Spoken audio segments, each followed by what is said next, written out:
Fourth year in a row here bringing you Silver Eagle football. And Bob, it is absolutely a gorgeous night. There's one thing, though, that would make tonight even better. I know what you're thinking, Steve. What am I thinking? Go with it. An MG victory, and we're looking for that first victory of the season. The Silver Eagles starting off 0-2 against non-conference opponents, open up the Badger South Conference play tonight against these 1-1 cheesemakers. Bob, last week we had kind of a tough one against the Reedsburg Beavers.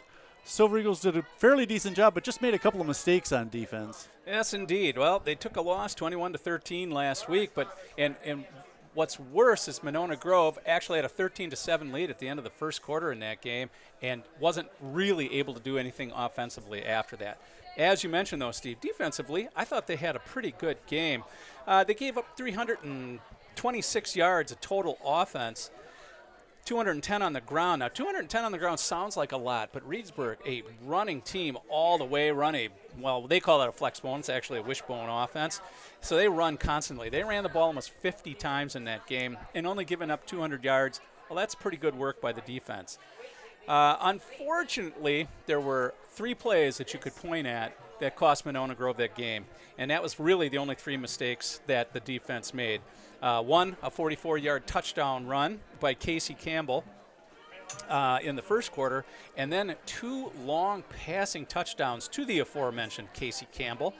One, a 35-yard touchdown catch on a 4th and 11 play, and the other, a 51-yard touchdown catch, which made the score 21-13 on a 3rd and long play. So those were 3 huge mistakes by the defense, who played otherwise a pretty decent football game. Well, tonight they've got a similar type of offense to face. It's not a wishbone or flexbone type, but they've got a wing T offense on the cheesemaker side where they run the ball a lot. The wings do a lot of the running. This Nick Bansley and Trevor Rodenbrough seem to be pretty decent running backs for the cheesemakers. Yes, indeed. In fact, Bansley was an honorable mention all-conference running back for Monroe last year. And he ran for, I believe, let me take a peek here, 446 yards on only 54 carries last year. He had an average of 8.5 yards per carry. Not too far behind this year. It looks like he's at about 5.5 yards a carry this year. He's run for 191 yards in his first 2 games. Last week especially, a good game for both Bansky and Rodabaugh. Rodabaugh, 140 yards rushing and 2 scores last week against Portage.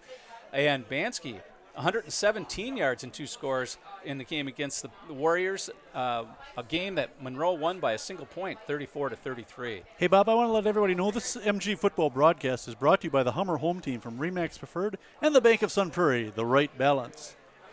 Yeah, the Silver Eagles, on the other hand, on their offense, they've seem to be searching for the right answer. They've tried a lot of different players and a lot of different types of plays.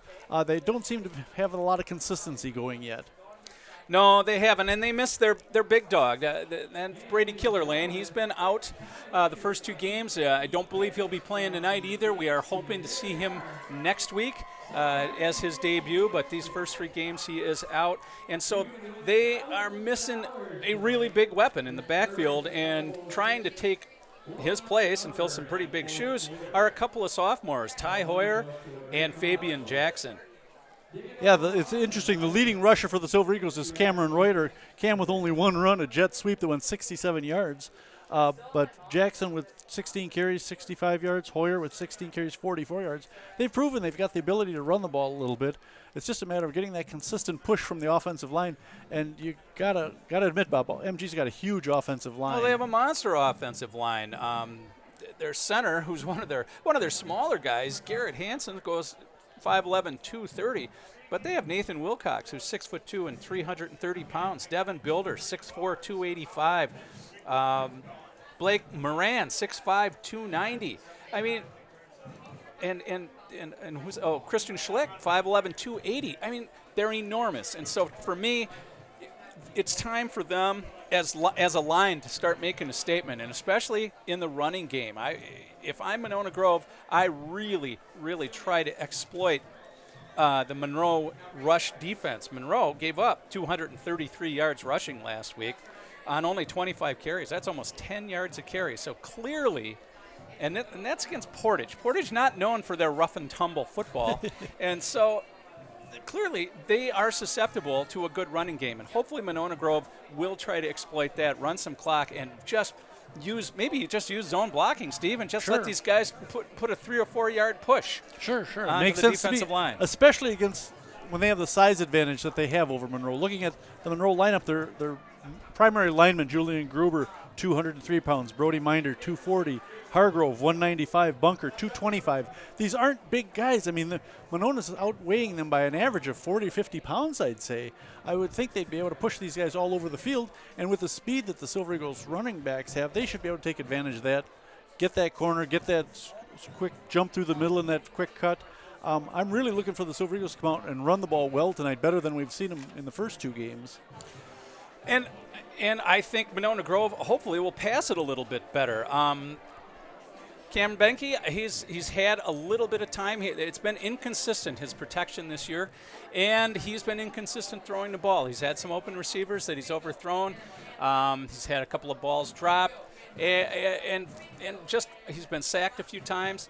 And I don't know, it's hard to tell if the coaching staff is sold on Cam Benke, because in both games he's been removed, at least for a few series, in favor of the sophomore, Casey Marin. Well, it might be the type of thing where the coach is trying to give both players some experience. I don't know if there's a real competition, because it seems Benke is the starter, but Marin's getting some experience, and he's ready to step in if needed. In the past, we've had more than one quarterback available. Alec Ogden had Bishop or first Mitch Kelsey and then Bishop backing him up. Bishop had Benke. They didn't need him much, of course, because they were able to hand off the ball and run exceedingly well last year. But it's nice to develop that strong backup. You need your Tim Boyle, right? Sure, Tim Boyle. I wanted to instill some confidence here. Yeah, I don't know if I was one of these high school quarterbacks, I'd be excited about being compared with Tim Boyle. But hey, whatever. Hey, the guy's playing in the NFL. Now I don't want to rain on Cam Benke either. He's had a pretty good year. He's completing 60% of his passes. He's thrown for 160 yards and a couple of touchdowns. He's also thrown a couple of picks, and like the spread offense is supposed to do, Cam Benke has spread it around. There are a lot of pass receivers have caught the ball this year. It looks like 8 different pass receivers have caught balls this year. Leading the way is Dylan Matuzak with 4 catches and 60 yards. He had a long touchdown catch and run last week against Reedsburg for their opening score. Ty Hoyer has taken a few balls out of the backfield. I wouldn't mind seeing them work a couple of screen passes. We have yet to see that this year, a screen pass. We've only seen a couple of balls targeted to the tight end, Brady Vigdal Olson. I'd like to see him utilized a little more if possible. As you know, Steve, and we've talked about this for years, the tight end in the middle of the field can be in a very, very effective safety valve pass for a quarterback in trouble. They've used Oliver Houston out coming off a wing position and thrown him some passes over the middle. He's a big target. He's 6'4". I think that's something we're going to see more and more as the season wears on, as they utilize those tight ends and the wings like that. Well, I'd like to see Cam Reuter. He's the only senior skill position player out there, and he had a lot of experience last year playing as a junior. And I would love to see him become more a part of the passing offense, and as we saw, a little bit more of the rushing offense. He had that big jet sweep last week, and 65-yard or 67-yard run. But he's only caught 2 balls this year, and he was an integral part of the passing offense last year as a junior. So I'd love to see Cam Reuter become more of a targeted pass receiver for Cam Benke. What'll be really interesting is when Brady Killerlane comes back, assuming he'll be back soon. I think that changes the look of the MG offense entirely, to have a player with his ability and his speed on the field. This happened during the baseball season last spring. He was injured at the beginning of the season and missed the first, maybe half dozen games. When he came back, he was on fire. He had like 440 his first 6 games back, and just ignited the MG offense, and they made a nice run into the playoffs, in large part because of Brady igniting that offense. They got some good pitching at the end of the year, and pitching always pays off in the playoffs. Yes, it does. Excuse me. It's interesting. It's the same situation where he's missing the first part of the season and then coming in rested and ready to go, and hopefully he can tear things up. He did that last year. Remember, we started with can't remember the kid's name that started the season as the tailback last year. Ostrowski. Jalen Ostrowski. Ostrowski, yeah. You know, he started the first couple of games, and when Killer Lane finally came on about midway through the season, he ran like crazy. He was outstanding. Yes, and Jalen Ostrowski got moved back to defense where he had been an all-conference cornerback the year before. So it worked out very well for Monona Grove. All right, our Silver Eagles just about ready to take the field here. I wonder if we're celebrating any sort of special night tonight. No, we're not. Well, I got to tell first conference win night. Let's call it that. Let's take a couple of minutes and talk about last week's game too, and that we saw some real breakout performance by a couple of defensive players. Tyler Dahlhauser, a linebacker for Monona, he had how many tackles did he have last week? 8 tackles last week, and also Mitch Hunter with 9 tackles, 1 TFL, and a half a sack. Garrett Hansen with the other half on that one. I'm telling you, those guys looked really good, and I thought Dahlhauser had a nose for the football last week. He seemed to be in on every other play, didn't he? Yes, he did. You know, if he wasn't there to make the initial hit, he was wrapping things up and finishing. So I think MG can kind of stay the course on defense against Monroe. Monroe, they're non-conference or crossover opponents or whatever you want to call them. Sauk Prairie and Portage are not the strongest in the Badger North, so I don't think we can take much away from their performance in those 2 games, a 1-point loss and a 1-point victory. MG, I think, should be ready to come out and win a football game tonight. I think you're right, Bob. We're getting ready for the national anthem here at John Clement Athletic Complex. We're going to step out, take a little break here, and stay tuned. We'll be right back with Silver Eagle football versus the Monroe Cheesemakers.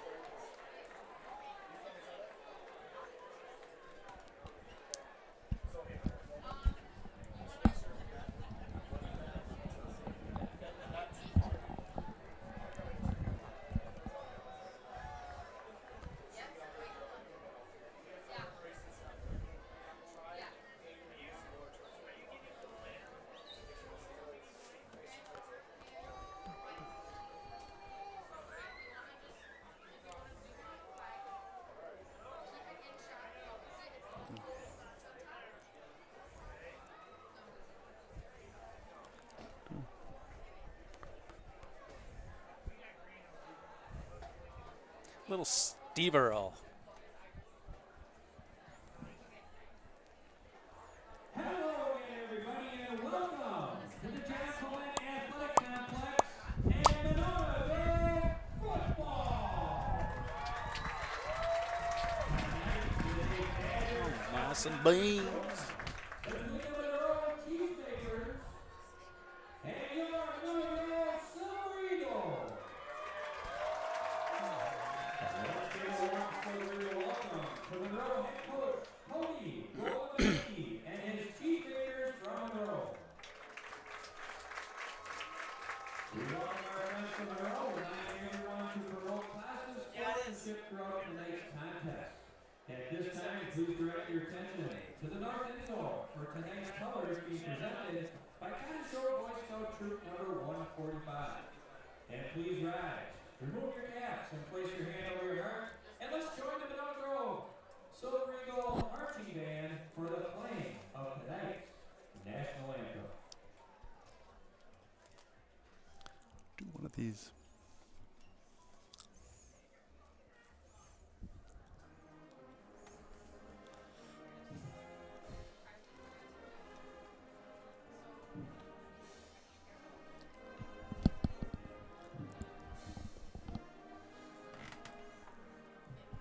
Oh, yeah, I suppose.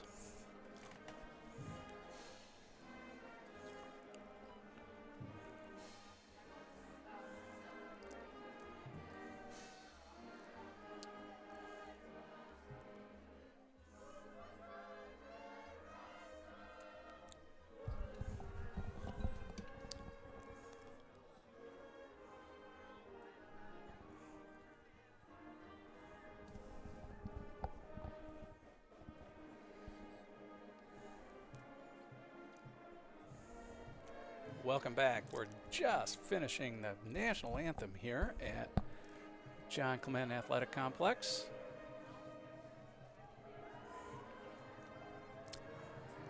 All right. All right, I just want to let you know you're listening to the Wisconsin Broadcasters Association 2018 Station of the Year, 98.7 WVMO, the voice of Monona. Thank you for watching and listening to Monona Grove Silver Eagle football on the Monona Community Media Network. Live streaming on YouTube and on the radio at 98.7 FM WVMO.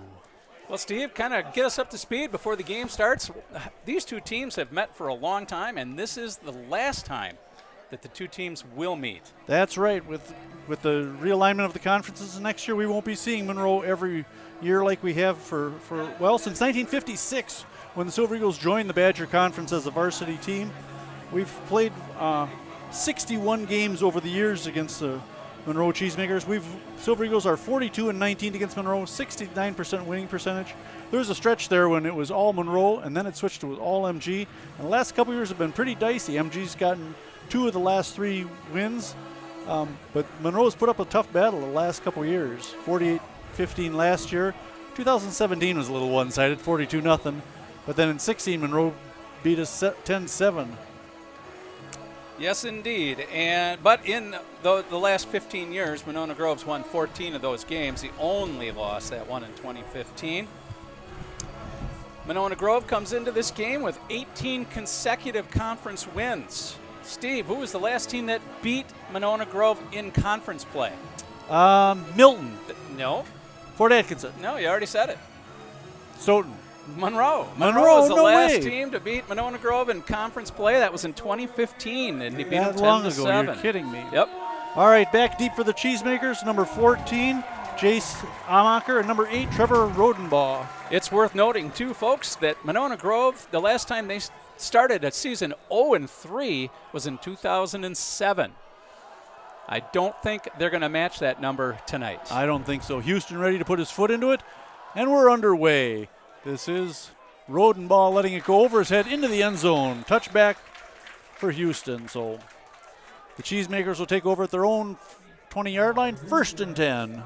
And Monroe will be working against the wind. It's another great night for football. The only difference between this week and the previous two is the wind. It is quite a bit breezier, and Monroe will start against the wind. Monroe's passing attack has been pretty much non-existent this year.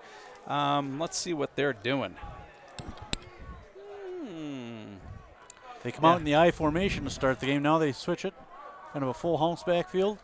Handoff to Matley, Tyler Matley, and he's thrown back for a loss. It was number 20, Dahlhauser, number 21, Dahlhauser with the tackles. Matley, a loss of 1 on the play. That's a good start. Matley, their number 3 rusher for the season.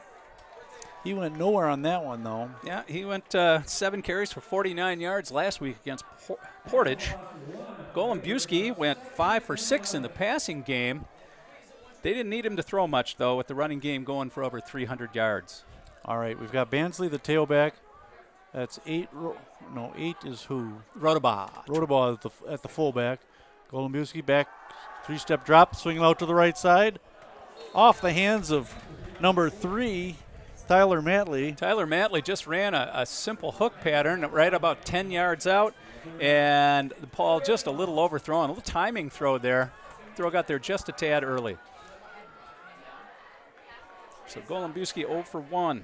Last year, Golombuski wasn't a starting quarterback until the 6th game of the year, which was against Monona Grove, a game Monona won 48-15.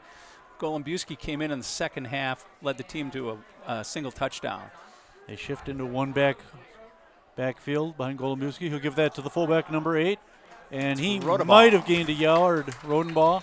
Well, now the Silver Eagles are signaling they recovered the fumble. What do the officials say? That's what counts.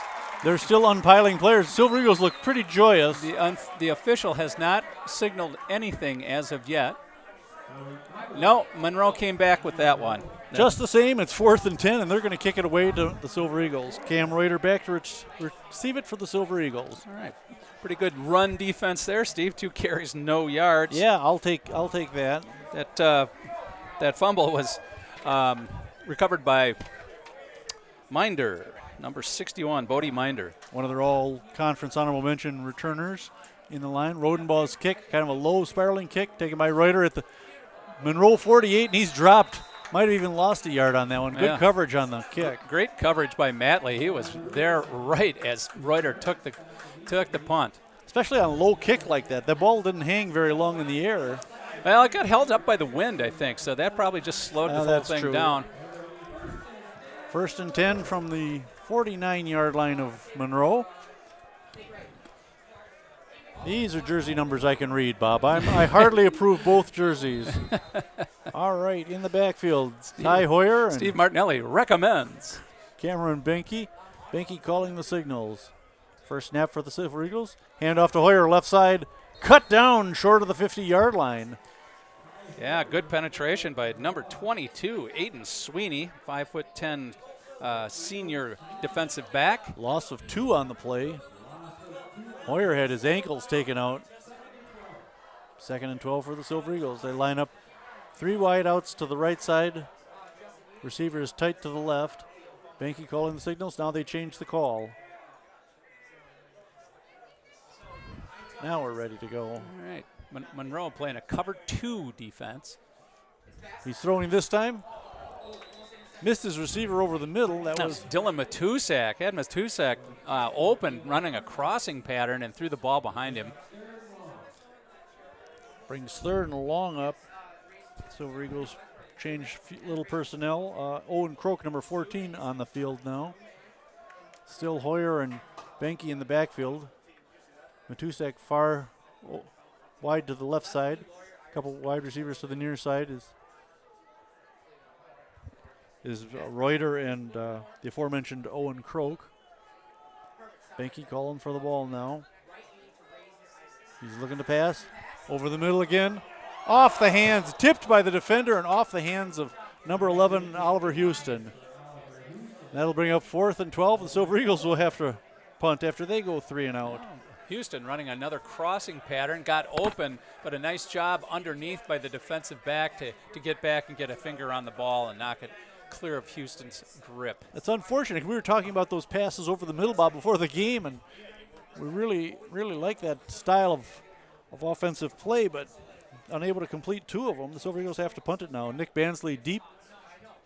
Benke will kick it away. This is going to roll, landing inside the 20, the 10. Get on it. Oh, it got to the end just zone. into the end zone. Good pursuit by the Silver Eagles. Pierce Evans trying to get after that ball. Did the best he could, but he could not catch up to it, and the ball go over to the 20-yard line. So, Cheesemakers once again starting 1st and 10 from their own 20. 3 and outs for both squads. Let's see who they bring out at the tailback, although they shift around every time. Yeah, that's not a huge offensive line out there, Bob. I mean, they probably average well over 200, but not over 220. Golombuski with Rodenball behind him.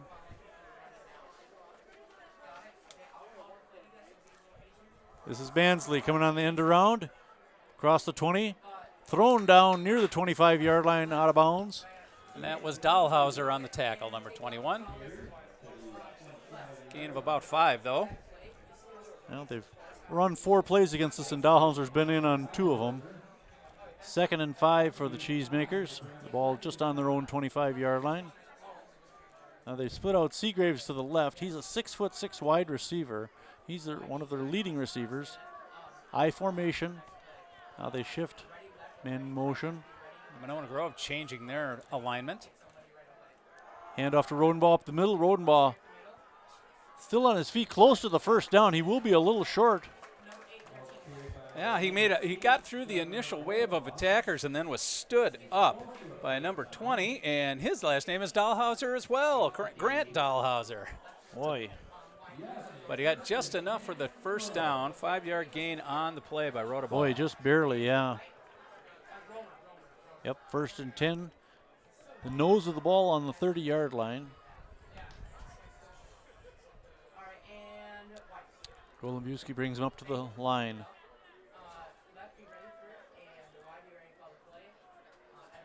It's Matley in motion. The handoff to Rodenball again into the line. Oh, hit by 21. Dahlhauser. Tyler Dahlhauser with a form tackle there. Put a shoulder right into the middle of Rodenball and knocked him backwards. Gain of about 2. Rodenball is 6'1", 177. Dahlhauser's 150 pounds. He plays a lot bigger. He does. He stopped that big kid in his tracks and threw him back. Yeah, both the Dahlhauser kids are not afraid to stick their heads in there. Second and 7 the for best Monroe. news is they're both sophomores. Oh, imagine a couple years of experience for those two. Golubiewski looking to pitch, throws it outside to Bansley. Bansley has the 30. That's actually Tyler 35. Matley. Oh, I'm sorry. That's all right. And Trevor right. Ogden on the tackle. Matley gains about 6. Yeah, call it 3rd and 2. I thought Golubiewski probably pitched that ball just a little bit early. He was running the quarterback option on that play. If he'd have held that ball for another beat, he would have sucked in more of the defenders and possibly freed up Matley for a long run.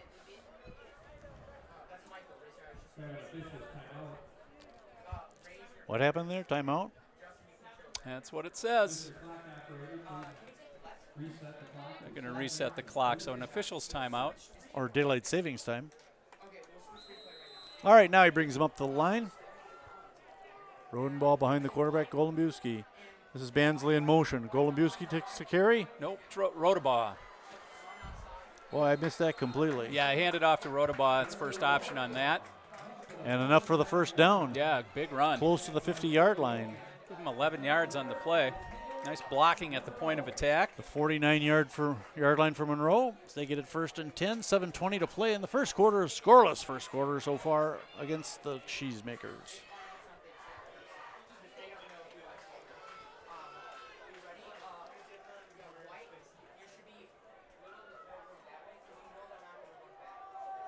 Only one wideout for Monroe. Oh, right up the middle again. Rodenball again, and Rodenball with about an 8-yard pickup. He runs the ball hard. Just a little dive play, just a quick dive play. So good blocking right at the line of scrimmage. Got to hand a little bit of credit to the defensive line, or offensive line, that is. He shot through Monroe. there pretty quickly. 2nd and 8 for Monroe. What about 26 carries last week against Portage? That's his 5th already in the first quarter. Bansley had a pile of carries too. He's the little guy next to Rodenball, number 24 there. Matley wearing number 3, stepping into the backfield. There's Bansley in motion. Hand off to Matley, and Matley hit and pushed back. He lost a yard on that one. Yeah, good job by the defensive line on that one. Staying home. Presley Mackesy in on that one. No gain on the play. 3rd and 4. In fact, a loss of a yard. Wow. Yeah. Yeah, they pushed it back, where are we? To the 45-yard line almost. They've got to get to the 41.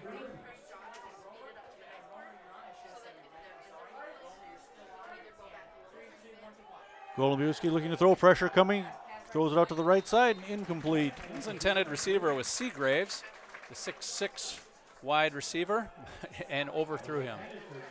Let's see if Monroe punts it away here. If I'm Monroe, I do, and we play a field position game here. Yeah, that's right. So far it's been played at their end of the field. Why not push MG back? And they drop back Rodenbaugh to kick it. Silver Eagles, no one deep yet. Now they drop back. I think that's Reuter. Nope. Nope. That's 17. Nope. Ogden? Nope. That's 21. That's Dahlhauser. And it's going to go out of bounds. Nope. Grabbed by one of the Cheesemakers before it goes out of bounds, and it's MG ball, 1st and 10. Well, Matley down there again. He's their gunner, that's for sure, on the punt return team. They get the ball 1st and 10 from their 20. So only about a 28-yard punt there for the Monroe punter, but it puts Monona Grove back at the 20, and the teams have shifted field position. Second offensive possession for Monona Grove. Banky and Hoyer in the backfield. Matusek and Walsh split out to the near side, to the far side. Nobody split wide. Tight end is Houston. Banky calling for the ball. Give to Hoyer, left side. About 4 or 5 yards before he's brought down.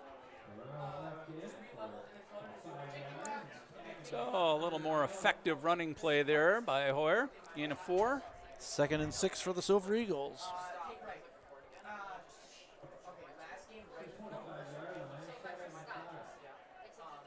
They appear to have settled on Hoyer as the running back tonight. Maybe we'll see Fabian Jackson later on.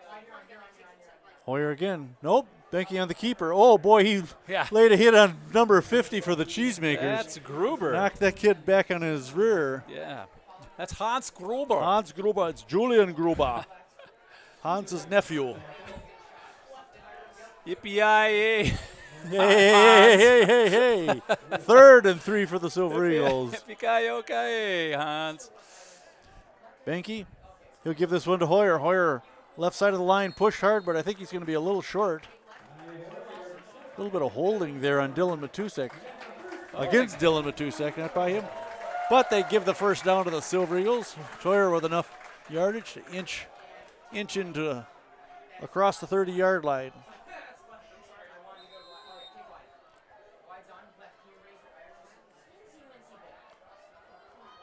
Houston, the tight end on the near side. Who have we got split? That's Walsh to the far side, split out wide. We got Reuter split to the near side. Look at the throw, Benke, right side. That's Houston with the catch, number 11. Houston just a little swing pass off from his tight end position, and a first down for the Silver Eagles. I like Houston. I think he's a good tall player with good hands. They could keep throwing the ball to him, and it would suit me just fine. 15-yard gain. He was open, and that pass was right on the hands. 1st and 10 for the Silver Eagles from their own 45-yard line. About ready to move into Monroe territory. Banky calling for the ball. Oh, it's over his head. He's going to have to chase this one.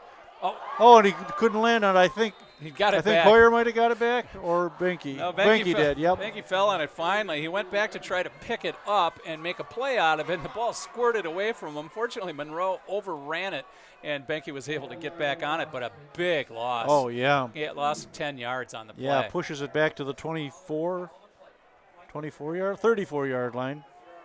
So 2nd and about 22.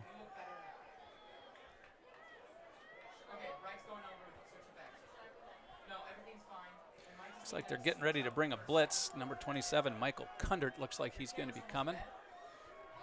Kundert gets a snap, looking to throw, whistle, stopping play.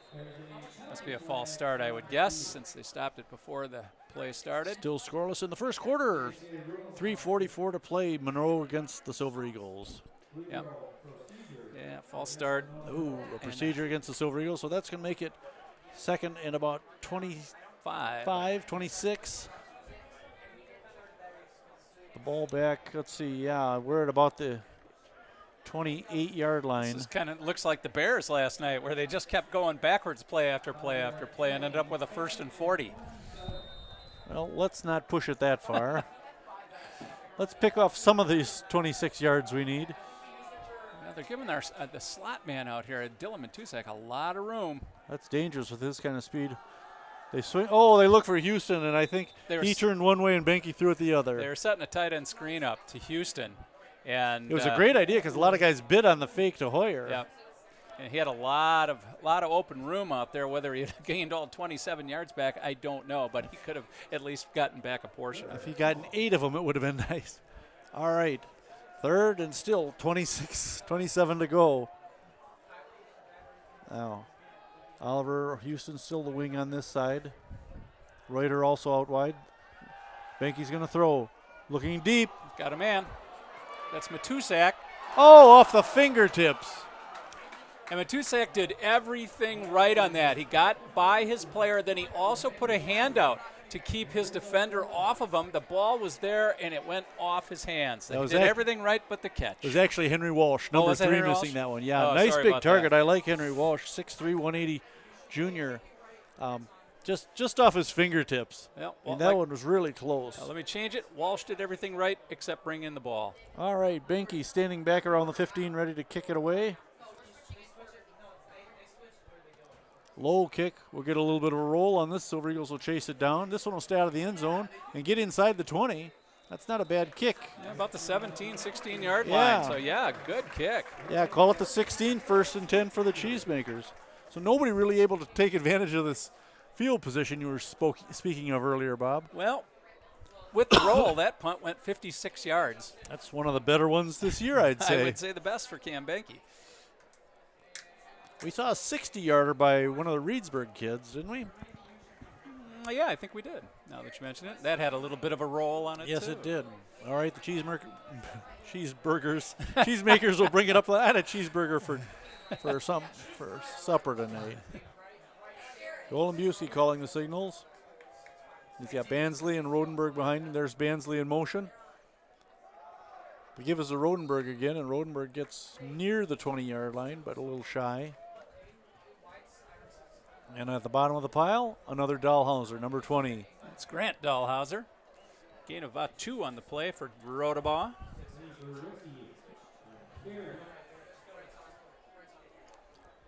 Second and 8 for Monroe.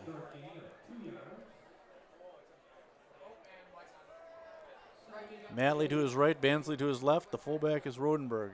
This is Madley in motion. They hand off to Bansley. Hit at the line by 73 for the Silver Eagles. He picks up a couple more, gets across the 20. Number 73 happens to be Jacob Sale, starting defensive tackle. Make it about 3rd and 5 for Monroe. That was Matley on the carry. Now this is an interesting position for Monroe. If they could throw, this would be a nice place for a short pass, but they've not shown the ability to do that very well this year. Well, they're passing better this year than they had last year. Last year, they were absolutely abysmal in the passing game. All right, Golombuski looking to throw, rolling to his left, pressure coming. Well, Overthrows his receiver, Rodenberg, and it's going to bring up 4th down. that was an easy call for offensive pass interference on that one. Oh, my God, Seagraves came out and shoved, I believe it was Trevor Ogden, onto his back. Yeah. But regardless, incomplete pass, and Monroe will punt again. It's starting to look a little like the Packer game from last night. So, Who is this? 3rd punt of the game for Monroe. Is this Pierce Evans back to return it? I can't see. I thought I saw 15 on his jersey. Well, let's take a look. Rodenberg will kick it. 16, It's Reuter. Reuter. He'll call for the fair catch at the 48-yard line of Monroe, so the Silver Eagles with great field position to start their next possession. It's like 2 boxers punching each other. Nobody can land that big punch. Well, There's only been a couple of first downs so far. Well, it'd be nice if MG would throw a haymaker on this play right here, but let's just settle for about a 5-yard gain at least on 1st down. Did you see who the first player was down from Monroe on that punt? It was Bansley? No, was not Bansley, Madley. Madley again. Obviously, he is impossible to block coming off the line. I know. Madley stays out there at defensive back, as does Bansley. Who's the other kid out there? Number 2. We haven't seen him much. But, yeah, they got a number of kids that play both ways. And the linemen. Preston Ambrose, who's one of the leading tacklers on the team. 1st and down from the 48-yard line. They give us to Fabian Jackson. Fabian through the line, has some running room. Bams! His noggin into one of the defenders, that Ambrose kid, getting the 1st down to the 35-yard line. Well, nice to see Jackson in the game. He played one play that I know of last week. Yeah. Did not touch the ball after carrying the ball 16 times. He showed a nice burst there, picking up 13 Wanakee. yards. High snap. They'll give it to Jackson again. Through the line again. Jackson Gonna go. into the end zone. Touchdown, Jackson! Fabian Jackson for 35 yards and the first Silver Eagles score of the night. I like that kid's speed. He didn't waste a second. Well, I liked him against Wanakee. He showed a lot of toughness in the second half. On one series, he carried the ball 7 or 8 times in a row and gained yardage on every play. Looks like he's one tough cookie between the tackles. And that's your haymaker, Steve. There you go. We were calling for it. And boy, Jackson came through like Yeah, he delivered. gangbusters. All right, Houston to attempt the extra point for the Silver Eagles. Our holder, number 14, Owen Croak. Good snap, good hold, good kick. 7-0 MG. Very close to having that blocked, though. That was Bansley who got through there. I thought maybe he was going to get that one. So the Silver Eagles, with 1:30 remaining in the first quarter, take the 7-0 lead over the Monroe Cheesemakers. Let me read one of these things here, Bob. That's a good idea.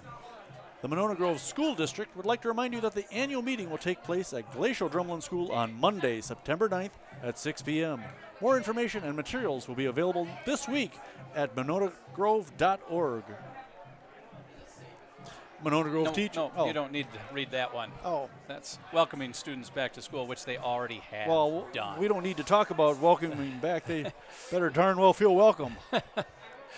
Speaking of that, I was watching the news on the first day of school, and the La Follette High School literally rolled out a red carpet for returning students, and all the teachers got out and clapped as they came through the door. Can you imagine? Thank you for showing up again. Can you imagine that happening to us back in the day? I couldn't believe it. It just Teachers shook applauding. my head. Yeah, we come from a different era, I guess, Bob. I just died laughing watching that. Oh, you have got to be kidding me. All right, Bansley and Rotenberg deep. Oliver Houston teeing it up for the Silver Eagles.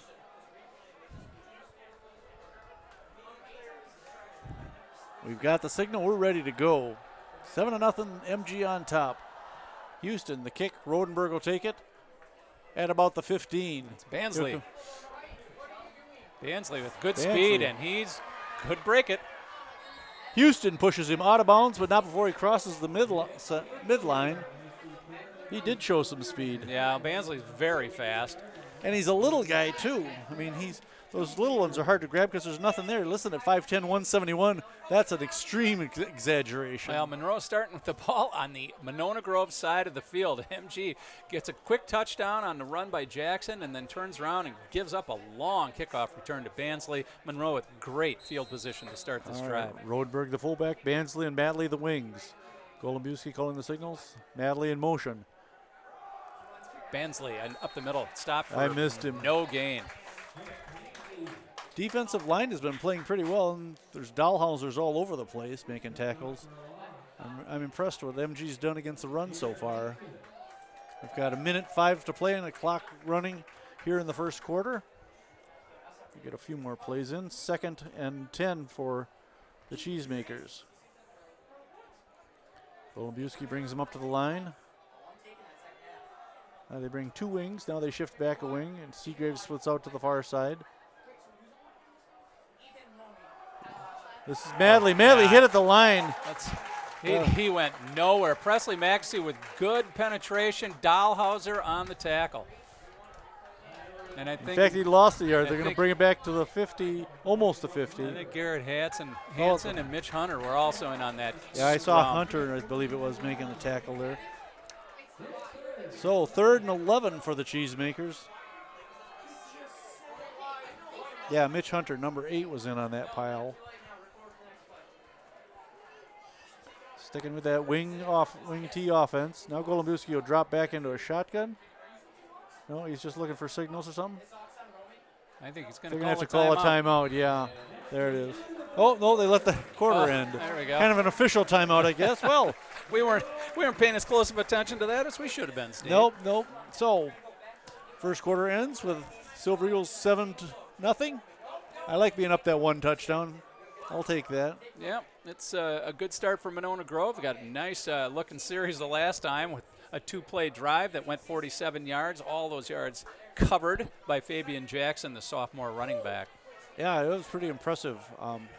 But I'm really impressed by the MG defense. They've done a nice job, with the exception of Rodenberg getting a couple decent runs off. They've shut them down pretty well. Rodenbaugh. Thank you. Why, do I keep saying You're wrong? saying Rodenberg. Maybe I knew a Rodenberg. Rodenfield. You know it, Rodenfeld, yeah. Rodenbaugh. There you go. Rodenbaugh. MG's defense has played pretty well. They've given up a couple of first downs. Rodenbaugh's run the ball reasonably effectively, 6 carries, 29 yards. But there are 2 scat backs, Matley and Bansky, have not done anything. Only 4 yards for Bansley and 7 yards for Matley. Well, Madley's so far this season has been their number 3 runner. Rodenbaugh and Bansley have got the majority of the carries. All right, we're going to start the second quarter. It's 3rd and 11. Monroe with the ball. Big play here. Monroe's got to get some yardage. Golumbowski back, looking to his left side, throwing deep. Seagraves making the catch. Did he hang on to it? Yes, he did. First down, Monroe. Well, he just kind of threw that ball up for grabs. Seagraves ran right by Trevor Ogden, got about a yard past him and then just reached up and pulled down the high lollipop pass. A big first down and a lot of yards on that one. All the way down to the 20-yard line, about Another- a 32-yard gain. Another 3rd and long on that. 31 yards on the pass play to Seagraves. 1st and 10 from the 20. Monroe threatening now. The handoff to Madley. Madley, left side. Still up. Still on his feet, battling close to the 15-yard line. Did a nice job keeping his feet moving, but he wasn't moving them very far. Mackesy and Hansen on the tackle. Bring up 2nd and 5. 2nd and 6. Give him a 4-yard gain on that one.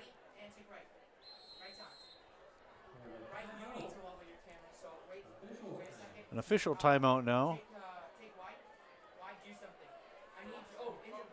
Well, that's what they say. I'm not sure what for exactly. Yeah, it doesn't appear to be anything.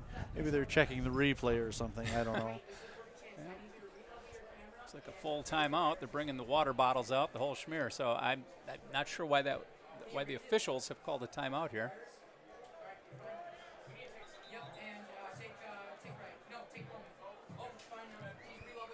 I don't know. It's hard to say. The Silver Eagle defense is coming back out onto the field now. Here come the Cheesemakers. 2nd and 6 from Monroe. The ball at the 16-yard line.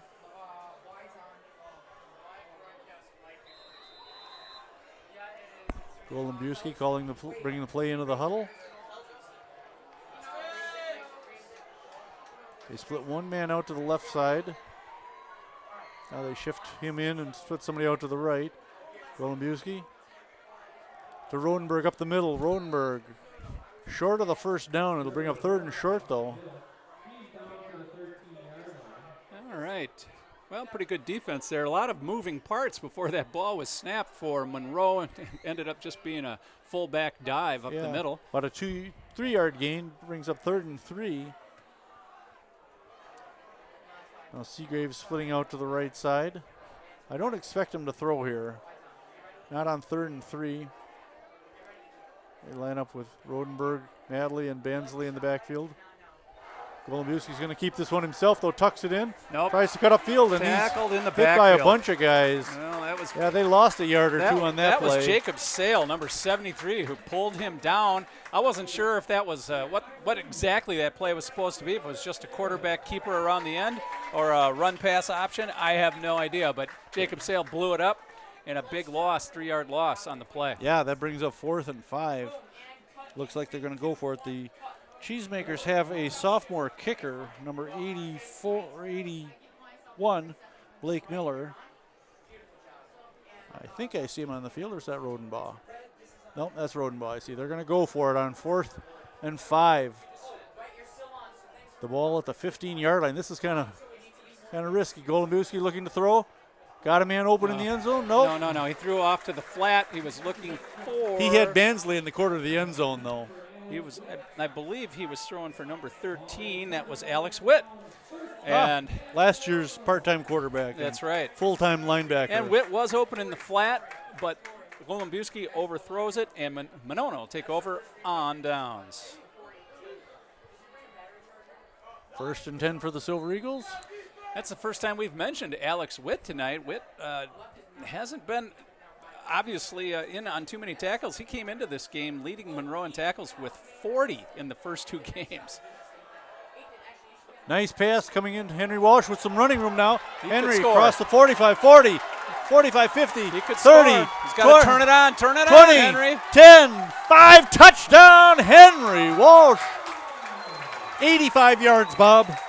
85. I want to watch that on replay because Cam Banky took a shot on that just as he was unloading that ball on a short pass to Henry Walsh. Walsh takes it all the way for a touchdown, an 85-yard play.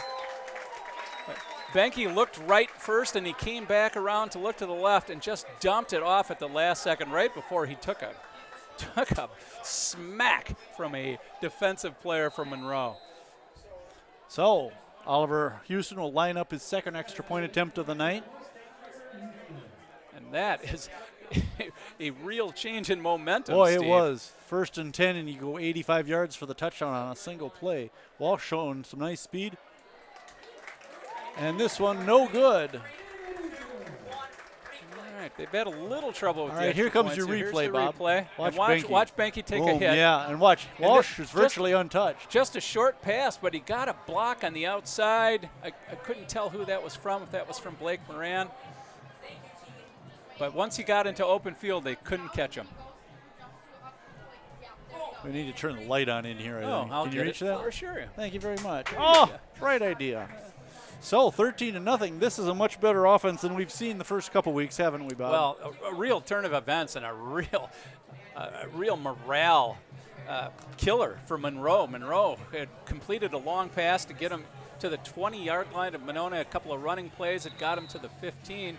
They were going for it on 4th and 5, got stopped on downs, and on the first play after Monona Grove takes the ball over, they score on an 85-yard touchdown pass. So Monroe, looking at possibly tying the game at 7, is now down 14-0. All right. We've got Bansley and Rodenbaugh back deep. Houston kicking off for the Silver Eagles with a 13-0 lead, 9:23 to play in the first half. Well, I was talking to special teams coach Mark Rundle before the game, Bob, and I told him I hope we got a chance to try 5 or 6 extra points tonight. We're on a good start. Kicking has been kind of extra points at least have been kind of a weakness for the Silver Eagles, although they haven't had much time to practice them in games. Houston ready to kick this one. And puts it into the air. This is Bansley taking it at the 10. Across the 15, 20. Hit, slowed up, pushed backwards, and didn't even make the 30-yard line. Barely made the 20. Yeah, that was Matley on the return. The initial contact was made by Caden Eastland before he was finally wrapped up. Well, now we're seeing a little enthusiasm on the MG bench. That's something the coaches had mentioned there that's been lacking the first couple games. Well, it's hard to get excited. And here's the replay. And there's the initial contact finally, number 32. That's Carter Vaughn, and some help by Fabian Jackson on the tackle. This is Madley on the carry. Nice play. He Who was might that? have picked up a yard on that, but somebody's upended him. That was Dahlhauser. Dahlhauser, well, 1 yard gain and a tackle by Dahlhauser. No, they missed the second. Yeah, 13-0. Sorry, I was off on that one. You- Like the extra point kick. Ah, that's funny. Although you weren't blocked. All right. All right. Golubowski brings him up to the line. Rodenwell behind him. This is Madley in motion. Looking to throw and man. brought down. Who was that? That was number 8, Mitch 8, Hunter. Hunter with the TFL. He had a half a sack last week, got one all of his own this week. Yeah, Golubowski dropping straight back. I don't think he saw Hunter even coming before Mitch had a handful of his jersey. And that brings up 3rd and 13. This is one of those pivotal plays here, Bob, where if we get the ball back and punch up another score before halftime, these cheesemakers are going to be hard-pressed to come back from 3 scores down. Well, they did it in the first week against Sauk Prairie and almost ended up winning that game. Couldn't quite, got stopped on a 2-point conversion with less than 3 minutes to go. And it came up 1-point losers. Golubowski throwing Oh, right that side. could be picked. Almost picked. Number 4 almost had that. Who is that? Trey Locken. Trey Locken. Trey Locken, who plays safety for Monona. He was playing the end on that one. Didn't realize the ball had been so badly overthrown until too late to pull it down. If he'd have been playing the ball on that, I think he would have picked it. Well, that brings up 4th and 13, forcing the Monroe punt. Cam Reuter will step back to his own, to the 50-yard line in anticipation of this kick. Silver Eagles undoubtedly should come out of this with great field position. Well, Monroe kicking with the wind now. Oh, They're going to Kicker try that push. rugby style. and kicked. Made over the Wow, 50, inside great the kick. 40, 35, 30, and they're going to down at about the 28-yard line. That was a nice kick. 55 yards with the roll, Steve. That's that- really something when your kid can get away from a good pass or a kick rush and get off a kick like that. Well, it was a designed rugby-style kick where they run out to the side, and then he kind of kicks it as he off the side of his foot to try to get that end-over-end roll on it. Worked out perfectly for the Cheesemakers on that one. 55 yards on the punt. And instead of Monona Grove getting the ball, which we thought around midfield, Sure. they got the ball inside their own 30. Yeah, call it the inside the 30. Yeah, 28-yard line. All right. Got an empty backfield. No, wait, there's Hoyer standing next to Benke. To give us a tie, he'll go right side. Got about 4 yards on that carry. Call it 2nd and 6 for the Silver Eagles. 7.5 minutes to play in the first half. 13-0 MG lead. This is more like we're used to, Bob. I don't like this starting the season with 2 losses, much less 3.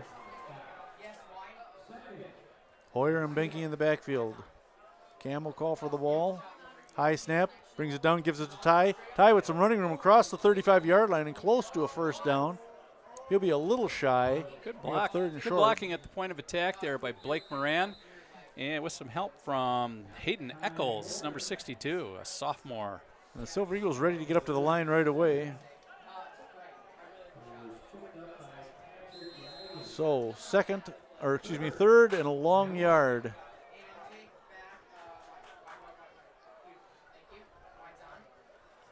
Benke, he'll give it to Hoyer. Hoyer, some running room. Should have enough for the first down as he gets out to the 39-yard line. And it is an MG first down. Hoyer's running the ball hard tonight. Well, he's had to. He's got a bunch of carries already, too. We'll talk about those at halftime. We don't want to spoil the surprise. Yeah. All right, MG up to the line, ready to go. High snap, right side pass. Nice pass. Oh, he broke a tackle. I think that was 14. I couldn't tell who was that. No. Yeah, Yes, 14. Owen Croak, number 14 Nice on the catch the way he broke that tackle and gained a few more yards. What Another first down for the Silver Eagles. What I really liked on that was a bullet by Benke. He threw that one with authority and with confidence, and he hit Croak right in the midsection with that one. The ball to the Monroe 49-yard line. Throwing right side, a little pass to Matusek. Matusek has some running room. Wow. Inside the 10. Oh. There's a late flag. Ball came loose on the tackle. But I think the official had already called it down. And I think that's going to be a face mask and going to add yards to it. It was so late in the play, yeah. Big gainer on the pass play to Matusek. Let's see if we can get a replay here. Just a fake to the left and turning around and throwing to the right. It looked like the exact same play they scored on with Walsh. Here we go with the replay. Oh, it's cut short. It was a quick replay. That was an instant replay. Here we go. And the official may be in the way on this. Or not. Okay. Oh, no. Well, they're calling a face mask against MG. So Matusek must have reached back with a stiff arm or something like that and got a hold of the face mask. It's the only thing I can think Let's see what of. sort of a spot we get. This is going to bring it back quite a bit. Still, It's a 15-yard penalty. Yeah, the ball spotted about the 29-yard line, I believe that is. No, the 19, 18 or 19. No. It's 28.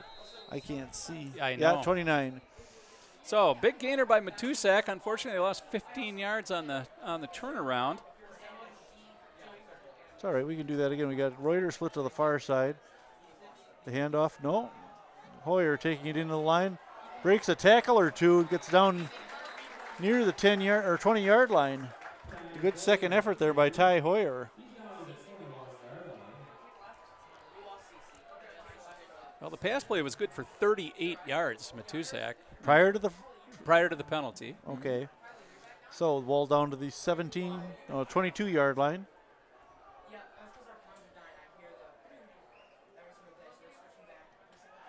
We'll throw to Houston, right side, just shy of the first down. It's going to bring up 3rd and 1. Nice effort by Houston to go for the post on that one.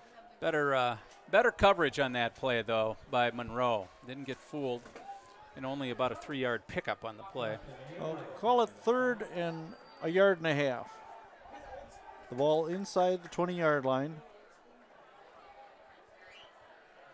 Fabian Jackson in the backfield, Bob.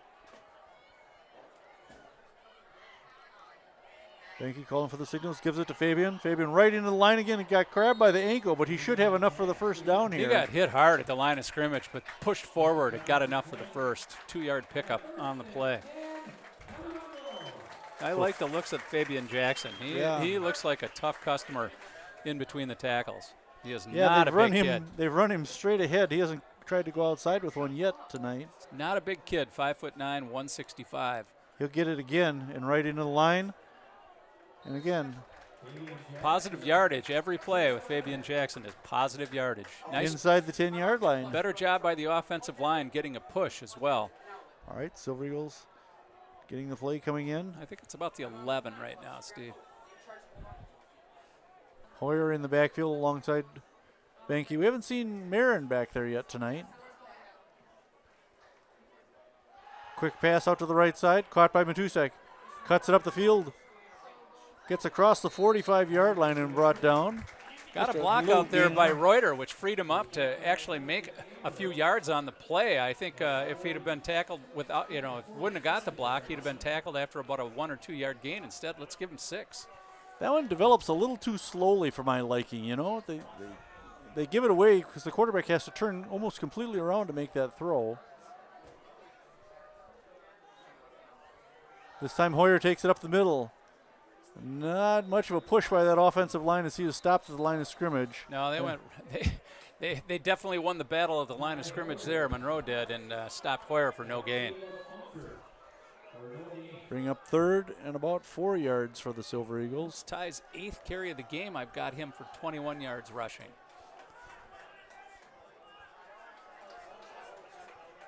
He lines up alongside Benke in the backfield. We've got 3 wide receivers split to the near side. Just a tight end to the far side. Fake to Hoyer, pass over the middle, knocked down. Nope. Oh, was that caught? No, it was not caught. But they're looking for it Reuter. got through. That got to Reuter, but it was a low pass, and he slid in to try to catch it, but couldn't come up with it. And it's going to be 4th down. So Benke will stay on the field to punt this one. They'll drop Bansley back to return it. 8:20 to play in the third quarter, a 20-13 MG lead. Next week starts the real meat of the schedule, Bob, with that game against Milton. That's going to be a tough one. Benke ready to punt it. Nice snap. Bad kick. They'll let it, or not a bad kick. They'll bounce inside the 30-yard line and go out of bounds near the 25. Nice roll on that. Ended up being a pretty decent punt, about 30-some yards. Kept it out of Bensley's hands. That's the part I liked. That kid was fast on that last touchdown. And kick returns are such a dice roll. All he just needs to do is break one tackle, and a lot of times they go down the sidelines and score. All right, Rodenbaugh, the fullback behind the quarterback, Golombowski. I can't tell who's got it all. Bansley? Bansley's got it, and he's getting free. Boy, that is a guy you do not want to let get out into space. He is too fast. Got across the 50 into MG territory. You've got to get penetration on that play. He came from the other side of the field to take that ball. Oh, just short of the 50, 49-yard line, but it is a Monroe first down. Bob, I'm having flashbacks to last week with Casey Campbell and Reedsburg. No kidding. 1st and 10, Monroe, the ball on their own 49-yard line. Seagraves splits out to the near side. He seems to be a decoy more than anything else. Well, they don't throw the ball much, period. They like to run the ball. They run the ball about 75% of the time. The handoff to the fullback, Rodenbaugh. Rodenbaugh has the first down and some more. Down the right sideline. It's an out of bounds, short of the 30-yard line. But it's going to be a first down. Rodenbaugh contacted after about 3 yards, and he just ran through those tackles and ran himself into a first down. A nice-looking run. Tough kid. Yeah, gets it to the 34-yard line, 1st and 10 Monroe. 15-yard pickup for Rodenbaugh, which puts him over 100 yards for the night. Nick Bansley knocking on the door with 97. They both ran over 100 last week against Portage. Just going to say that. Golombowski brings it up to the line. Who's this 27 kid in the backfield? I don't recognize him. Don't know. You'll have to look. He's in Bansley's spot. He did a little nice spin move there. Got inside the 30-yard line. About a 5-yard pickup for 27. Well, let's find out who he was, or is, that is. He is Michael Kundert, number 27. Nice carry there. Here comes Bansley back into the game.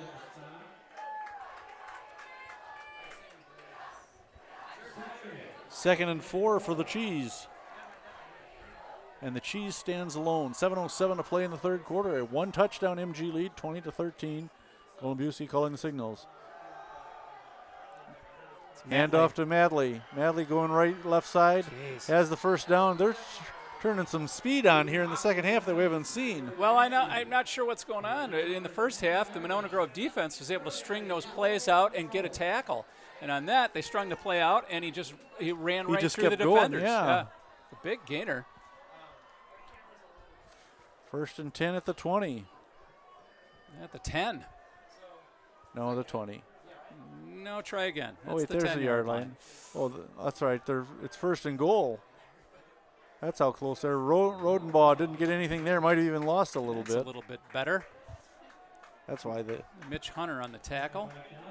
The chain gang was standing back at the 20. I didn't see the ball marker at the 10. They say no gain on the play. He's just inside the 10-yard line. Yeah, the MG defense is going to have to make a stand. They've been, shall we say, Swiss cheese on the first two series for Monroe. Time to become a brick. House. Golden Busey calling the plays.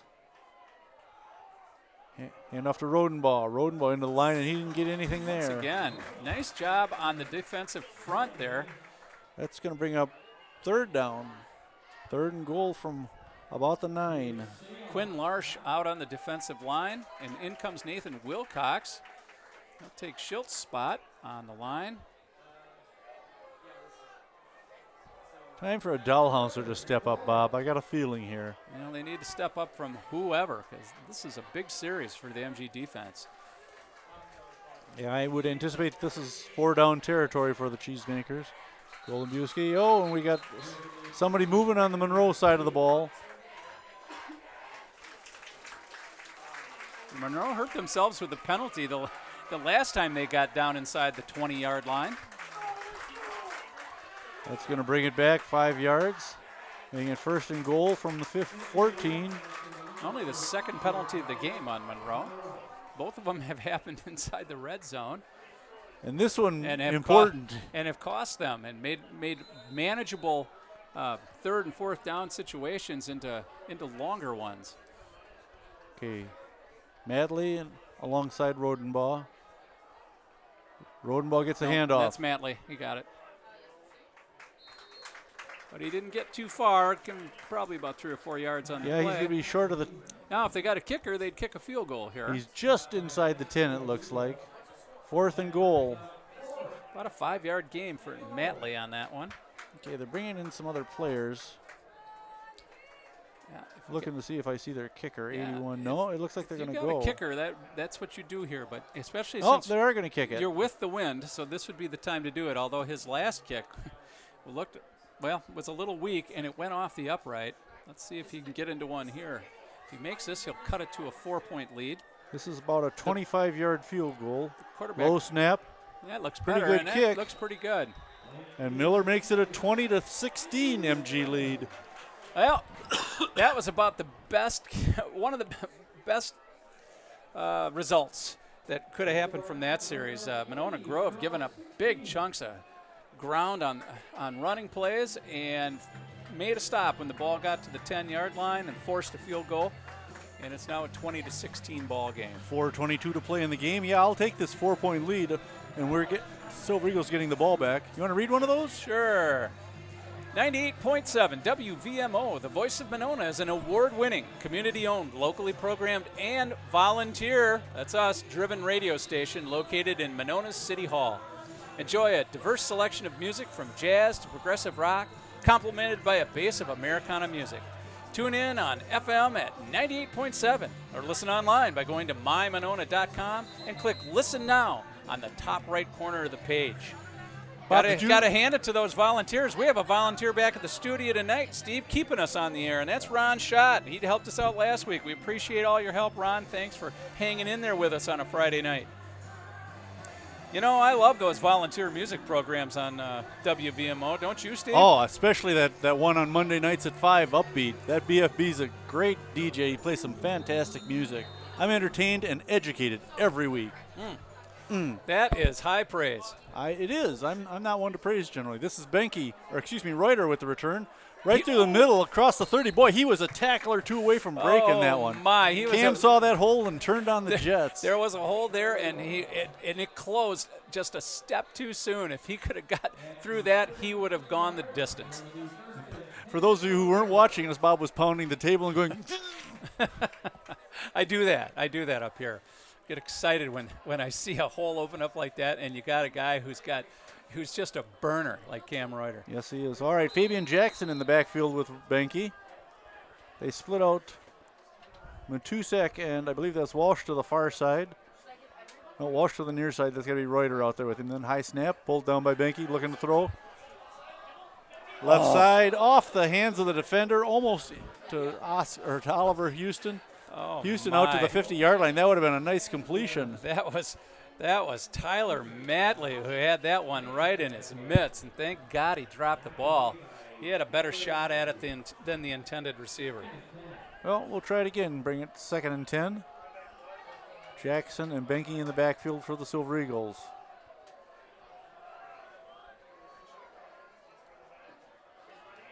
Give us to Jackson right up the middle, some running room. Nice cut. Jackson has some Nice running room, cut. gets a blocker across the 10. Stay in bounds. 20, 15, 10. He stayed in bounds. Touchdown, Fabian Jackson. What a terrific run by Fabian Jackson. I'm telling you. 66 yards, Bob. Let's make it 67. 67 yards, Bob. A second long touchdown run by Jackson tonight. 137 yards rushing for the sophomore, and that was a terrific run. Broke a tackle and then got down the sideline. When it looked like the Monroe defender would force him out of bounds, he shook him off, tightrope the sideline for about 10 yards, and then finished it off by getting into the end zone. A terrific, terrific run by Fabian Jackson. You barely got it out of your mouth that Cam Reuter could turn on the Jets. How about Jackson's speed on that one? That was fantastic. Now Houston to attempt the extra point. Bobbled snap, the kick up. And no good. No good. I think they might have got a piece of that one. Yeah, but still a 10-point lead for the Silver Eagles. As after the Monroe touchdown, Monroe field goal, we come back 22 seconds later on Fabian Jackson's 67-yard touchdown Electrifying run. 67-yard touchdown run. This crowd is just excited. Well, I'm excited, and that's enough for the crowd as far as I'm concerned. But hopefully we'll get to see a replay because that really was a fantastic run, especially the tight-roping on the sideline. Yeah. Great job. Fabian Jackson keeping his head instead of just heading out of bounds with the hit, shakes off the tackle, gets down the sideline, and actually shakes off one more right at the goal line to take it in. Yeah, he really wanted the end zone on that play. You could tell. Well, I don't know if we'll get a replay or not, but I sure would like to see one. All right, we're ready to kick off here in a moment. Once 4 again, minutes remaining. Jilted, left at the altar. Don't talk to me. I'm upset about it. 26-16. Silver Eagles with the lead. 3 deep for the Cheesemakers. I would assume they are from left to right. Rodenbaugh, Bansley, and Matley. What a surprise. Those 3 are going to be tired by the time this is done. I know Matley and Bansley have played both ways a great share of the game. Houston ready to kick it off. Well, Monroe not too different as far from MG as far as numbers on the team go. Not a ton of upperclassmen and a lot of sophomores filling out the roster. One of the differences is Monroe's coming off a 2-8 season last year, 2-7, excuse me. This one popped up the middle, short kick taken by Bansley, dropped it. Now picked up by Matley. Matley across to the 20, and not much more than that. So even though he dropped it and it went to the next guy, there's not a real bad option as far as return men. Not with Monroe. those 3 back there. Yeah. They're all good return choices. All right, they take over at their own 20-yard line, is that? Let's take a look. Yep. Yes, it is. Mm-hmm. Right on the 20-yard line, 1st and 10, Monroe. Didn't Ellie Mae date a boy named Monroe? No, that was Luann Poovey's boyfriend was Monroe Efert. And for all you trivia people out there, that's from Gomer Pyle. Wow, that's a good one. I give you all the credit in the world. And we're not even touching on Bob's Mayberry trivia knowledge. No kidding. Holy cow. This is Bansley trying to get the Oh, corner. there's a good tackle. Grabbed down by the hips by Mitch Hunter. Yes, it was. Mitch Hunter, not a TFL, but kept that from being a really bad outcome. He stayed home. He wasn't fooled and just ran Bansley right into his arms. Back in your arms again. Back in my arms again. So satisfied. Gain of 2 seconds and 8. Stop it there, Disco Bob. I'm a volunteer. I can do these things. Golubuski calling the signals. It's Rodabaugh. Rodabaugh with the And carry. met right away. Nice job. by the all defensive sorts line. of guys there, yeah. Ball came loose, but I think they blew it dead already. They might have gotten 2 more out of that one. Yeah, Mitch Hunter. So, no, give him a yard on that. It's 3rd and 7. Mitch Hunter and Jacob Sale putting the hurt on Rodabaugh on that. Putting the big hurt on. 3rd and 7.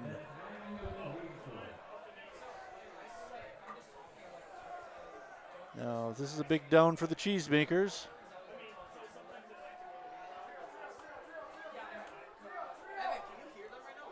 Golubuski out of the shotgun. Oh, moving. Everybody's moving all over the place. I think that's going to go on Monroe. Yep. And that doesn't help him at all because it's going to make it 3rd and 12. Second consecutive series that Monroe has taken a false start penalty on a 3rd down play. Cost him a chance at a touchdown the last time they had the ball. This could cost him a punt from deep in their own territory. Let's see what MG can bring to the table. Call the podiatrist, Bob. They've shot themselves in the foot yet again. All right, they come up to the line, 3rd and 12. That was pretty homespun, wasn't it? Yeah, I just did that spur of the moment. Don't give me too much credit, though. No, Golubuski I wasn't chased, giving you any. rolling out to his left. Throws left-handed. Oh, and they're going to get an interference call. The ball was caught anyway. Unfortunately, I believe the interference call will be enough for a first down, and I think they stopped him short. Yeah, they're right at the stake there. Yeah, they stopped him a little short of the 30, which would have been a first down for Monroe, but a 15-yard interference penalty will get him the first down. Oh, yeah. Yeah, flag just over the 30-yard line. They're explaining something to the Monroe coach. Well, giving him his options, and he should take the penalty because that'll get him the first down. The results of the play will leave him at 4th and 1.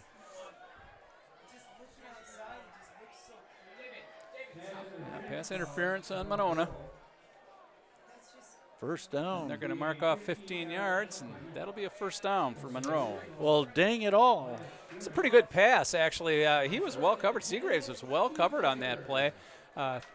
Golubuski throws a bullet, and there wasn't much choice but for the Monona Grove defender to try to go through Seagraves to the ball. All right, so 1st and 10. The ball on the, 44-yard line.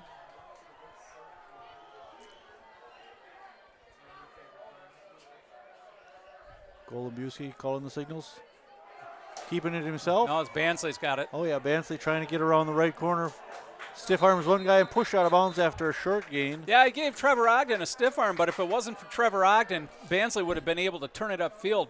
Ogden is the one that stretched it out, ran him toward the sideline, and stopped that from being a more productive play. Yes, he did.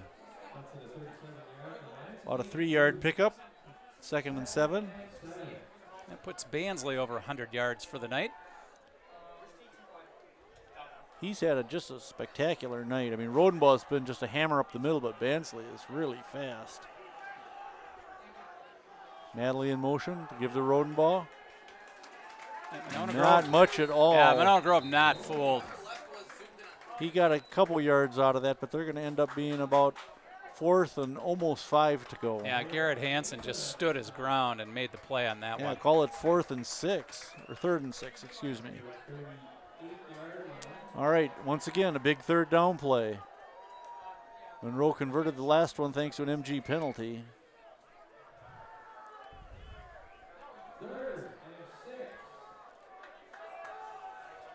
Golubuski brings him up to the line. Looks over the defense, sets under center. Keeper. Nope. Nope. Inside reverse. That must have been Matley. Matley with the ball, and he might have enough for a first down. It's going to be awful close. Let's see where they mark it. I think he's got it. They're going to call, I think, for a measurement here. Where we've got the spot? Yep, 1st and 10. I thought they had it. Yeah. So another third down conversion for the Cheesemakers.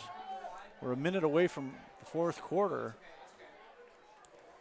Just enough for the first down on that inside handoff to Tyler Matley. The ball at the Monroe 44-yard line. Here they come. 1st and 10.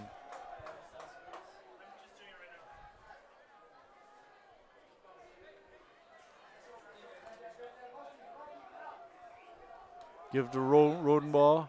Oh, man, he could go. Oh, boy. Wow. He's in. I can't see, but He's in. that's 56 yards for Rodenbaugh. And a touchdown. Wow. When they score big, you know? And that's just, once again, it's that simple little dive play that goes usually between the guard and tackle.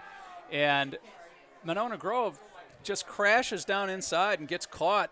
I'm not sure how they're missing that play, but it's not the first time they've missed it tonight. And that's a 56-yard touchdown run for Trevor Rodenbaugh. Miller out to attempt the extra point. It's 26-22. Yeah, if they could get a block or a missed extra point here, that would be helpful, but not this time. It's Nope, good. Miller makes it good. 26-23.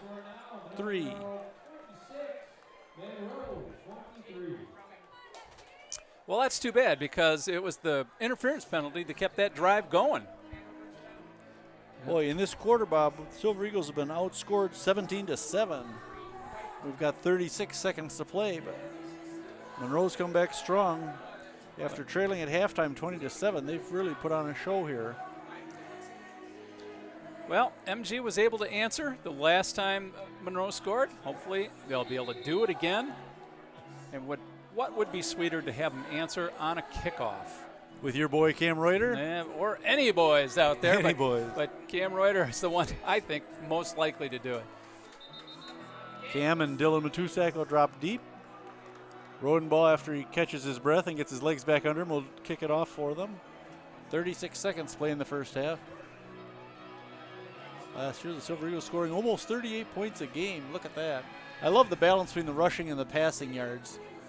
2,400 almost and 2,360. Well, that was last year. That was last year. This is now. Yeah, this is graduated 2019. about 108 players from that squad. Yep.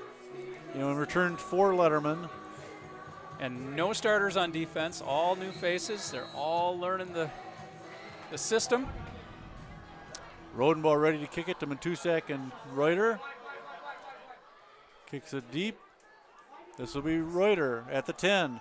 Cuts it up the middle, sir. There he goes, Bob. He was 1 or 2 tackles Once away again. Got it across the 35. Very close to breaking that. He's got a good move where he gets his feet going forward and then just slices over towards the middle of the field and finds a hole. All right, MG needs to answer up only by a field goal. There's 31 seconds left in the third quarter. Be nice to have MG put together a ground game.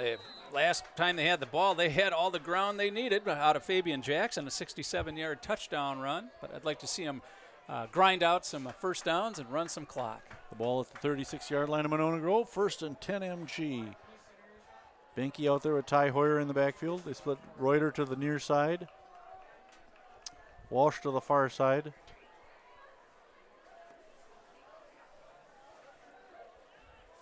Reuter on the sweep. Cuts it up. No. Might have got the line of scrimmage. Tried a sharp cut, and his feet went out from under him. I suspect that field's starting to get a little damp. That's going to cut his yards per carry pretty cleanly in half. Yeah, that's for sure. All right, now Hoyer comes out, and Jackson comes in. Okay, there's no reason for MG to run a play here. They could just sit this one out, and it looks like they're going to, and the quarter will end. So we go to the fourth quarter with Silver Eagles up 26-23 over the Monroe Cheesemakers. Let's look ahead to the schedule, Bob. Next week, the Milton Redhawks, that's going to be a tough one. Then we go on the road to Watertown. That's going to be a battle. First, let's talk about the announcers for these games. Because of a couple varying schedules, I'll miss this game against Milton. Bob will be here with one of our favorite personalities at WVMO, Willie Fredericks. Then the game in Watertown was to be on radio only. I'll be covering that with my brother, Chuck Martinelli. You remember Chuck from a couple years ago, or last year was it? We went to Fort Atkinson and had a great time covering that game. Then coming back on the 27th, we'll play at Edgewood. Oh, look at these scores. Milled up 41-0, Watertown 33-0. Yikes, I don't want to play either one of those teams. And those are our next two. Then we play Edgewood. That'll be at Bree Stevens Field. I will be announcing that one alongside former MG All-State wide receiver Ryan Hummer, his first time in the booth with us. And then Friday, October 4th, we travel to Oregon High School when I'll have substitute Johnny Fowler, the old right-hander, in the booth with me. John's done some games down in Oregon with me before. You'll certainly enjoy him. And then Bob and I will reunite for the Fort Atkinson game and then finish the regular season at Stoughton. That's excitement, Bob, isn't it? Fabian, no, it's Benke keeps. Benke with a nice run, almost to the 50-yard line. First, about a 14-yard pickup. Yeah, fake to Jackson on that one. Took it himself right up the middle. Very effective because they got to cover Jackson. He's just been gashing them for a yard. 2 touchdowns. That last one was a beautiful run. I'm going to go home and watch YouTube and watch that one again and again. Well, I'm not ready to give him number 28. You won't see the replay on YouTube. No, but I can back it up. Oh, Benke keeping it again. Another nice run down the right sidelines and out of bounds. Yeah, broke the tackle of number 22. That was Aiden Sweeney. He made a nice fake to Jackson and then took off. And Sweeney had him, but he just didn't wrap him up. And Benke goes for 9. First, they say close to a first down. It looks like it's first down by about 3 yards. See what sort of spot we've got here. They're going to put it at the 40-yard line. 41. Oh, yeah, there it is, 41-yard line. Jackson still in the backfield. We've got Matusek and Reuter split out to the far side of the field. Timeout called on the field. We're just underway here in the fourth quarter, 11:35 to play, and it's a 3-point MG lead. This could be a big touchdown if we can punch one in, Bob. Probably not a bad call by the Monroe coaching staff to get a timeout because MG had clearly changed their focus in the running game to Cam Benke on the first 2 plays. Benke goes for 13 on one and 10 on the next. They were keying big time on Fabian Jackson, so they're going to have to adjust that key, and that should hopefully free up Jackson for another big play.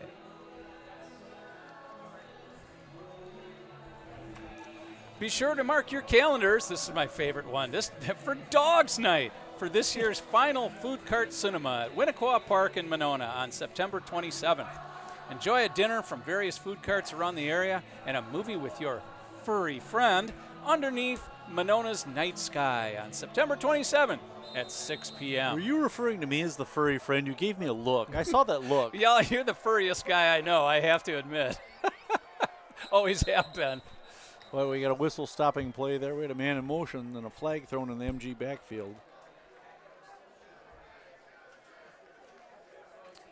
And it'll be on Monona, no doubt. Yep. Procedure call. It'll be 5 yards. Monona's 4th penalty tonight. I don't know if somebody jumped or if they were calling it on Reuter in motion. I don't know. I didn't see it. All right. 1st and 15. The ball back to the 46-yard line. Jackson in the backfield alongside Cam Benke.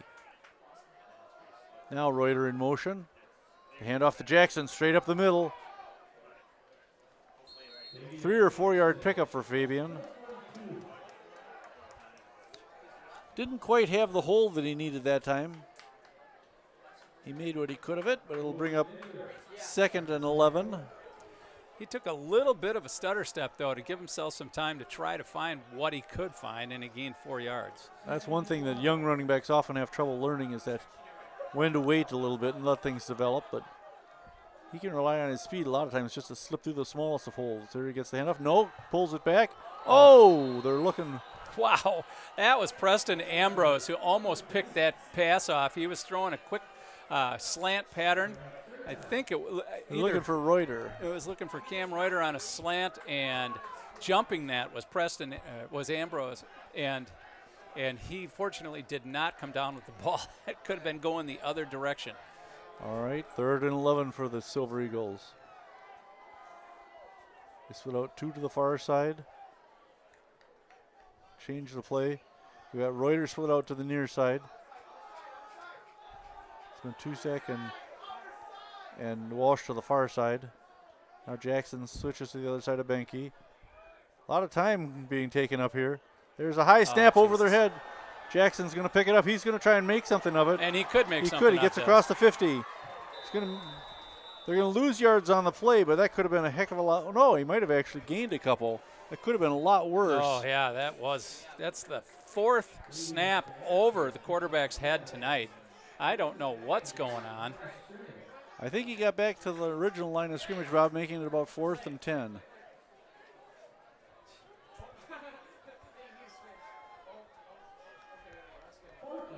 Yep, 4th and 10.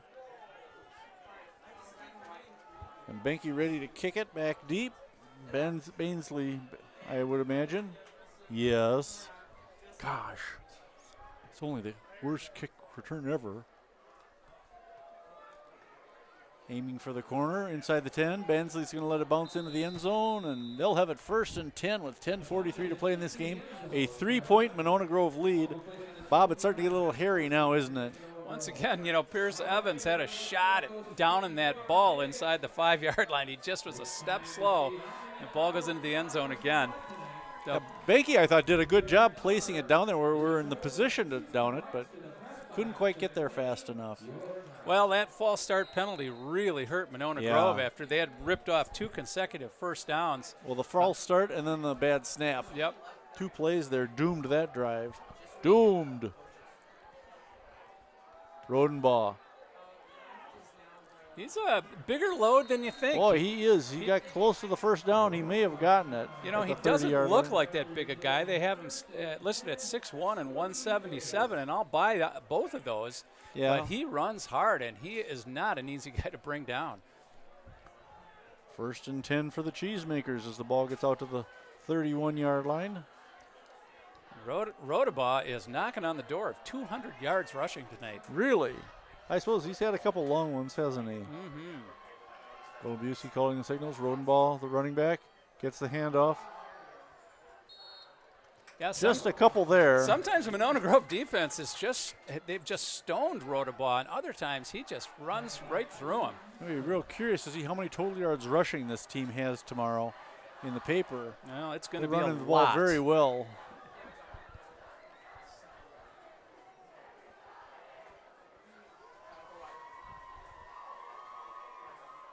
Well, they ran for 309 yards last week, and they are over 300 yards tonight. I was going to say 2nd and 9 for the Monroe squad. Golumbowski pitching it. This is Madley.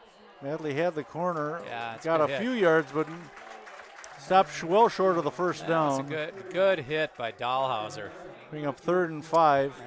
That was Tyler Dahlhauser on the tackle. He had got some help from Trevor Ogden.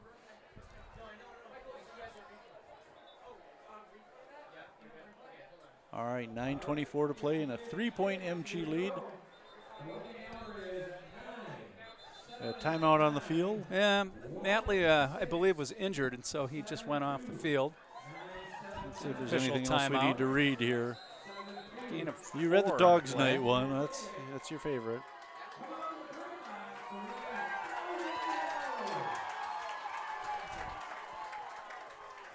All right. 3rd and 6. Another key 3rd down play. Golumbowski wing throws it out. Complete to Seagraves. Seagraves across the 50 and a 1st down. Yeah, his defender slipped and fell, and Seagraves was wide open, and Golumbowski hit him right in the numbers. Ouch. Get into MG territory. 1st and 10. Cheesemakers from the MG 49-yard line.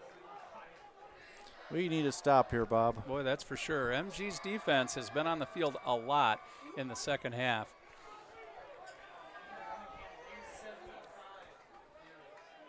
Now they shift. Rodenbaugh, the only running back in the backfield. He'll take the handoff. Plows ahead. Boy, he rumbles, doesn't he? Only about 3 yards on that one, but he pushed a couple guys along with him. I think, Steve, he got a lot more than you think he did. Let's call that about 6. Oh, yeah, look at that. Yeah, 2nd and 4. MG's defensive front 7 need to stiffen up. They cannot let him continue to rip off huge chunks of yards on the inside. Bansley with the carry, cutting it up the right side. He's got a first down and a little more. Nathan Wilcox brought him down, but not before Bansley got the first down. Gain of 7 yards on the play. Ball spotted at the 35-yard line. This is getting a little nerve-wracking. Monroe's not doing anything cute, and they're not doing anything different than they've been doing the whole game. Yeah. They're executing better, and right now better than Monona Grove. Bansley, the lone running back. Golombowski looking to throw left side.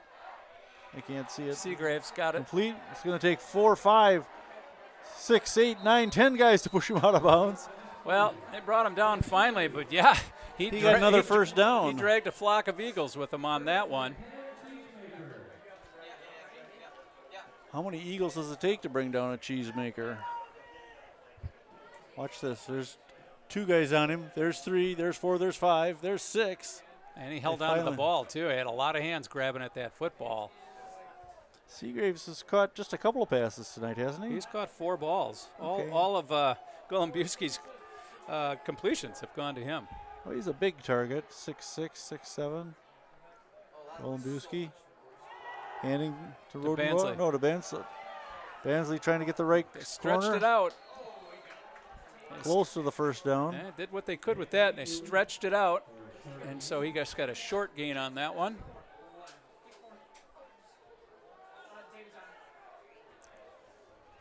About 2 yards on the carry. Yep, 2nd and 8. Ball about at the 22-yard line, I believe. Cheesemakers are playing with a lot of confidence right now. You can tell. Well, they should be. Everything they're doing, they think is going to work. That's Rodabaugh again. Rodabaugh again up the left side. Wow. They are just firing off the line, and the defensive tackles are just not anywhere to be found on those plays. 1st and goal as he gets the first down on it, just inside the 10-yard line. I like the fire the people next door have going on. Nice that they've embraced the spirit of high school football. Got their own viewing area and a nice bonfire going. Golombowski brings him up to the line. He doesn't pay any attention to the fire. Wish he would. Throw the ball at the fire. Fire bad. Bansley trying to cut it up. Pushed outside. Now he gets, grabbed by a Dahlhauser and thrown out of bounds. I think that was Tyler. 2nd and goal. Pick up a 5, though. Puts it at the 5-yard line. Monona Grove's defense back on their heels, and they look tired. They're going to have to get a different mindset here, or Rodabaugh is just going to steamroll them into the end zone. Bansley again, right side. And he's in. Touchdown. From 5 yards out, Nick Bansley, his first score of the night. Actually, his second. The second? Oh, you're right. He had that 69-yard run. How soon I forget. With 6:23 to play in the game, Reedsburg has taken their first lead. And Reedsburg did exactly what I wanted Monona Grove to do on their last series, was run the ball effectively and grind it out, get some first downs, and run clock. And that's exactly what Monroe did, as there's only 6:23 left in the game now. Timeout on the field. We have a Monona Grove player down. See if I can tell you who that is. 63. That's Nathan Wilcox. You can't afford to lose him. He's one of the starting guards on the offensive line and plays defensive tackle on the defense. Well, now we're finally getting some coaching staff running out to check on him. Now they have a trainer out there with him now. Good. Bob, I'm not liking this. With 6:23 left, the Silver Eagles are going to have to put together a drive and eat some clock up. Well, and the thing is, too, here, Steve, if these missed extra points are coming back to hurt them, because if Monroe makes their extra point, it's a 4-point game, and MG has to score a touchdown. Yeah. Now the Silver Eagles with a current 2-game winning streak against the Cheesemakers. Prior to the game, the loss in 2016, they had won 14 in a row against Monroe.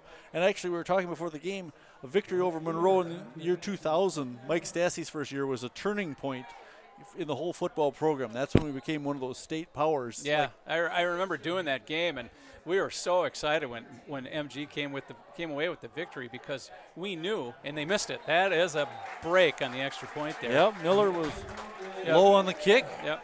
So a break for the Silver Eagles. It's 29-26. But just to finish off that thought, that was we knew at that point that was going to be just a big turning point for Monona Grove's program.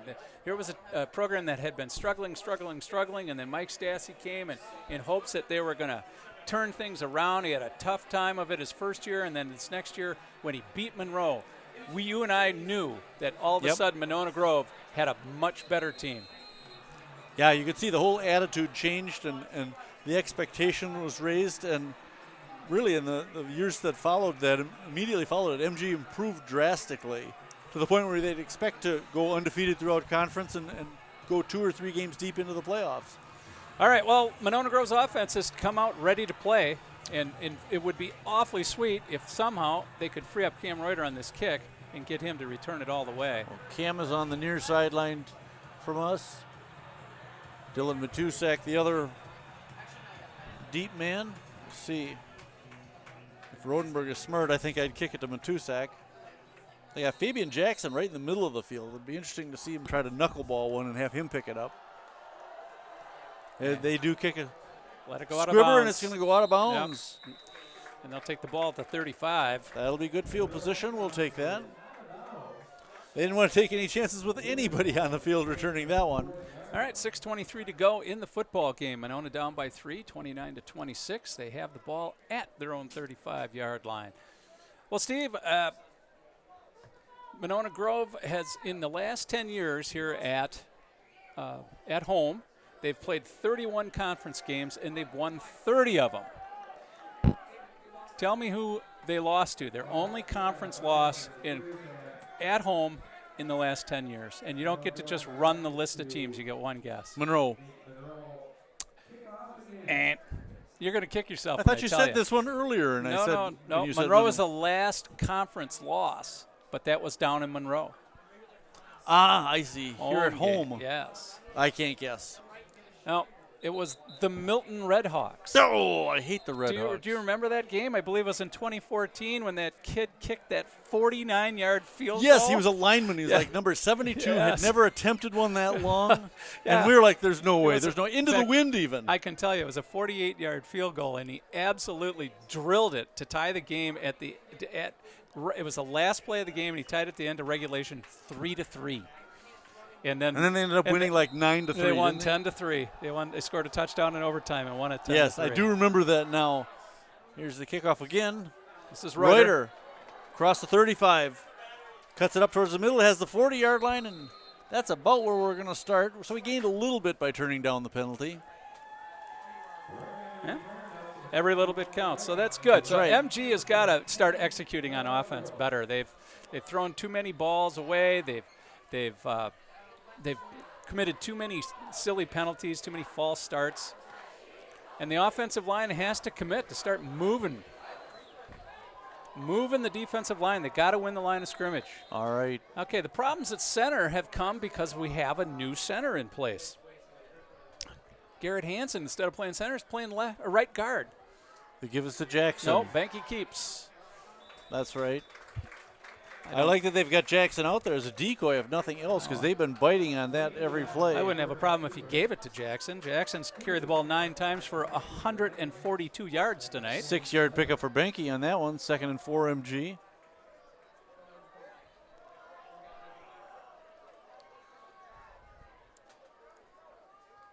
High snap again. Benke pulls it down and gives it to Jackson. Jackson left side has some running room, has the first down, a little more, and down near the 40-yard line. The more I see of this kid, the more I like him. That's a 12-yard pickup. You know, Fabian Jackson, just a sophomore, Bob. Imagine him getting, a couple more years in the weight room and a couple more years of experience. He's going to be a terror. He's already a pretty good threat for the Silver Eagles. They split out 2 to the far side, 1 to the near side.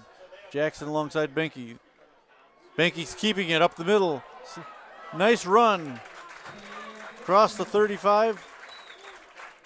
No, across the 45. Where am I? Yeah, across the 35. 33-yard line. 8-yard gain on the play by Benke. Benke's been pretty effective running the ball this half. He certainly has. They just got to keep away from penalty situations here. And bad snaps. There's a good snap. Benke pulls this one out. He's going to take it himself. Oh, got near the line of scrimmage and batted back. Well, that was Alex Witt was mixing it up with Fabian Jackson, and I thought he should have got flagged. There was a lot of after the whistle. Looked like somebody got his Pushing and head shoving slapped there. or something. Yeah. But there, I don't. Gonna maybe give him a yard on that play. 3rd and Yeah. 2. It looked like there was a glitch on that play. Like, Jackson didn't expect to get it. Oh, they did call a personal foul on the play. Excellent. I thought they missed it. A 15. Oh, my goodness. That's a penalty on Alex Witt, number 13, who was mixing it up after the play was over with Fabian Jackson. And that's a huge penalty on Monroe. Okay, have you got a count of how many and how many yards they've gotten in penalties? Well, I don't have it. How many yards? That's the 4th penalty on Monroe. Both teams. That was a big one there. Both teams with 4 penalties. Because that pushes it down to the 29-yard line. Plus, it would have been 3rd and 1. Right. Now it's 1st and 10, and they're inside the Monroe 20. That is a dumb play by Witt. Benke on the keeper. Well, this time he went nowhere. He got met. Yeah, he might have even lost a yard. I think it might be time to give it back to Jackson. Yeah, that was Caleb Bunker, the 6'2", 225-pound junior who put the hit on Benke. The 2-sack splits out to the far side. We've got Reuter to the near side. Tight ends appear to be Croak and Houston. This one will give to Jackson. Left side, cuts it over to his right. Nice run. He's going to be close to a first down. That's I think right. he might actually have it. Yes, he does. Yes, he does. About to the 18-yard line, 1st and 10 MG. Just under 4 minutes to play, Bob. This is exactly what we wanted. Eat up some clock, work it down the field, and get somebody in that end zone. Nice job of execution on the offensive line. Looks like they took that last series personally. They call it 3rd and 1, Bob. This is a key play. Of course, they're going for it on 4th regardless. But so the new center for Monona Grove is Hayden Eccles, number 62, just a sophomore. snap. Benke's going to keep it running left side for the post. He for might the corner. get there. He dives. And No, they're short of the goal just line. short, but it will be a first down.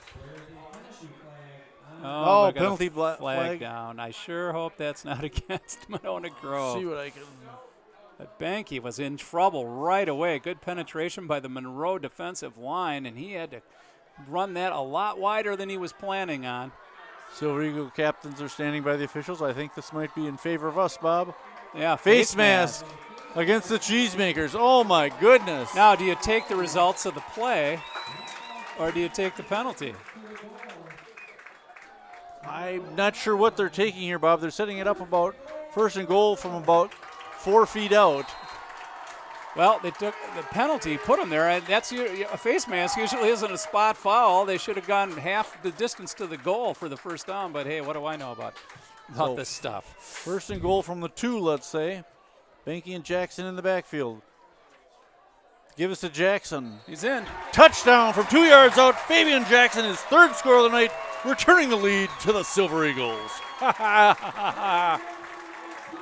Yeah, well, they say he who laughs last. Oh, look at that. We got I fireworks. told you those people across Yeah, they the yard there having have a good fun. time. Their bonfire's gone, but they did set off the fireworks.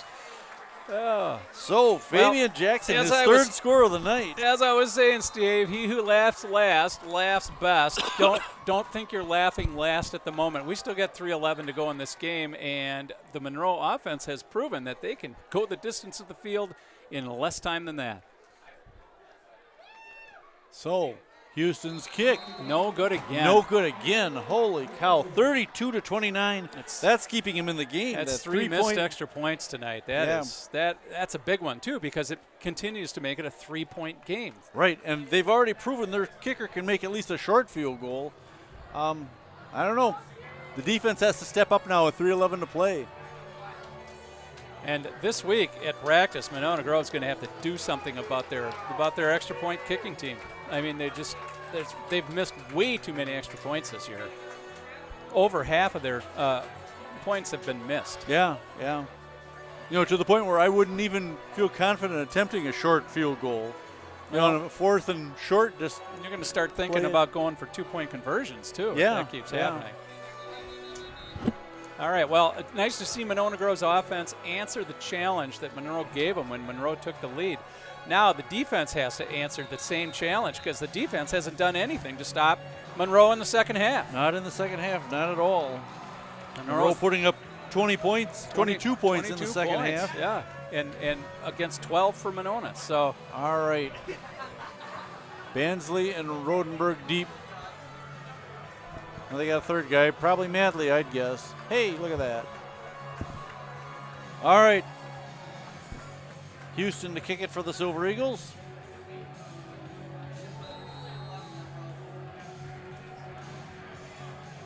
Now they'll spread out the kickoff team.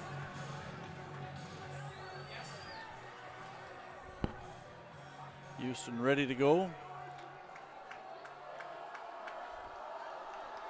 And he approaches the ball. that's hit pretty well. This is going to be Rodenberg watching it go sail into the end zone. A touchback. That was good. That was what they needed. They did not want that ball in the hands of any of those three guys back there. All right, come on, MGD. It's time to make a stand. Yep. A 3-and-out here is exactly what they need. Yeah, I would take that, where then we can just run the ball, get a few first downs, and salt this one away. Might want to consider putting a safety help on Seagraves too, and, you know, on the man-to-man situation, because Seagraves is really their only deep threat, and so far tonight, their only receiving threat. Yeah, I don't even see him on the field right now. Bansley trying to go right side. Not much there. They just strung it out. He made something out of nothing. He jumped over a couple of players there and shook a tackle. So a nice running play by Bansley. He is not disappointed tonight. About 2-yard pickup is all, but like you said, he put some good work into that one. 2nd and 8 for the Cheesemakers. I would watch for the fullback on this one. They tend to run that fullback dive play right after a play to the right side with Bansley. There's Seagraves. You can see him because his helmet's above everybody else's. He's split off to the right side. Rodenberg directly behind the quarterback, Golombuski. Golombuski straight back, looking to throw deep down the middle. Through the hands of Seagraves. And what a good thing, because Trey Locken fell down. That's not Seagraves. That's Bansley. Bansley out of the backfield, off the flanker position. Wow. He was open, and that ball hit him in the hands. I thought when Golombuski put that ball in the air, it looked like a duck, and I thought that wasn't going to land anywhere near any player. And instead, it was almost a huge connection to Bansley. If Bansley would have pulled that down, he would have scored. Oh, easily. There's nobody around to catch him. Golombuski throwing again. And the pass is caught. That's Looks like Seagraves a again. short first down, just barely a first down, but enough as they move the chains. We're down to 2:53 to play. The Cheesemakers setting up shop. Let's see, on the 31-yard line. Seagraves' 5th catch. He's been their only threat tonight. He's only caught about 4 coming into the game, hasn't he? That's correct.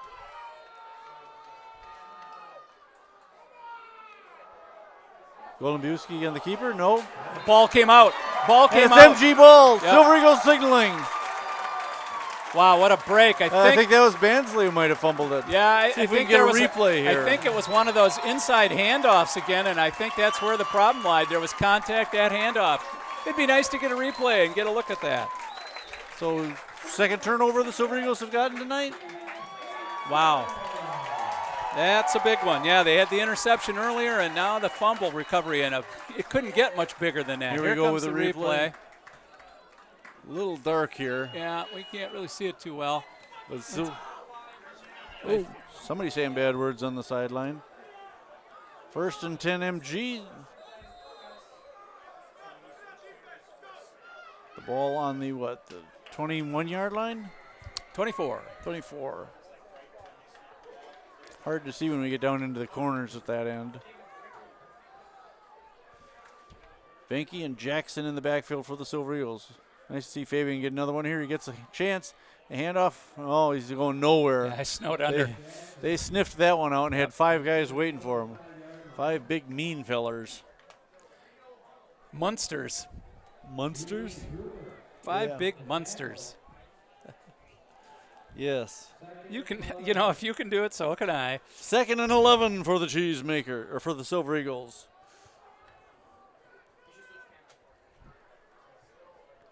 In all the carries that I've seen Jackson make this year, and I've seen all of them, that's the first one that hasn't gone for positive yardage. A loss of 1 on the play. 2nd and 11 MG.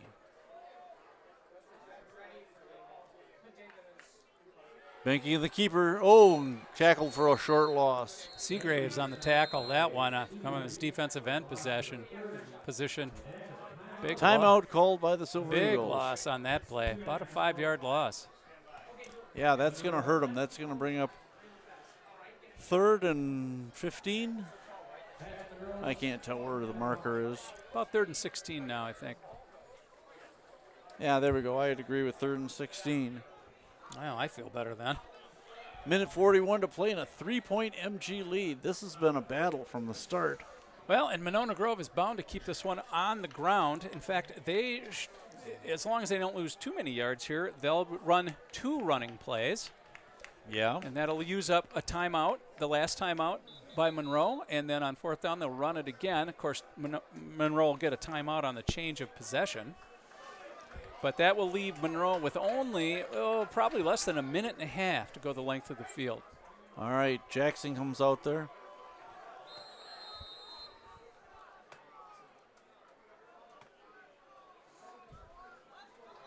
All right, Banky back out on the field. Jackson flanking him. 3rd and 15 for the Silver Eagles. They're throwing. Throwing deep into the end zone. It's a touchdown to Touchdown, Cam Reuter. MG, Cam Reuter from 30 yards out. Well, I was going to just go nuts, and what a mistake that was to throw the ball, but by God, you can't argue with the results. No, Cam Reuter, who for 30 yards and a touchdown.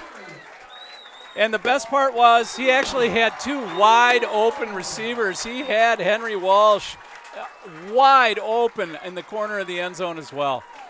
Banky put it right on the money. Reuter made a great catch, and it's a 38-29 lead. The Silver Eagles can make it a 10-point game with Houston's extra point. If they make one, make an extra point. Not a given here.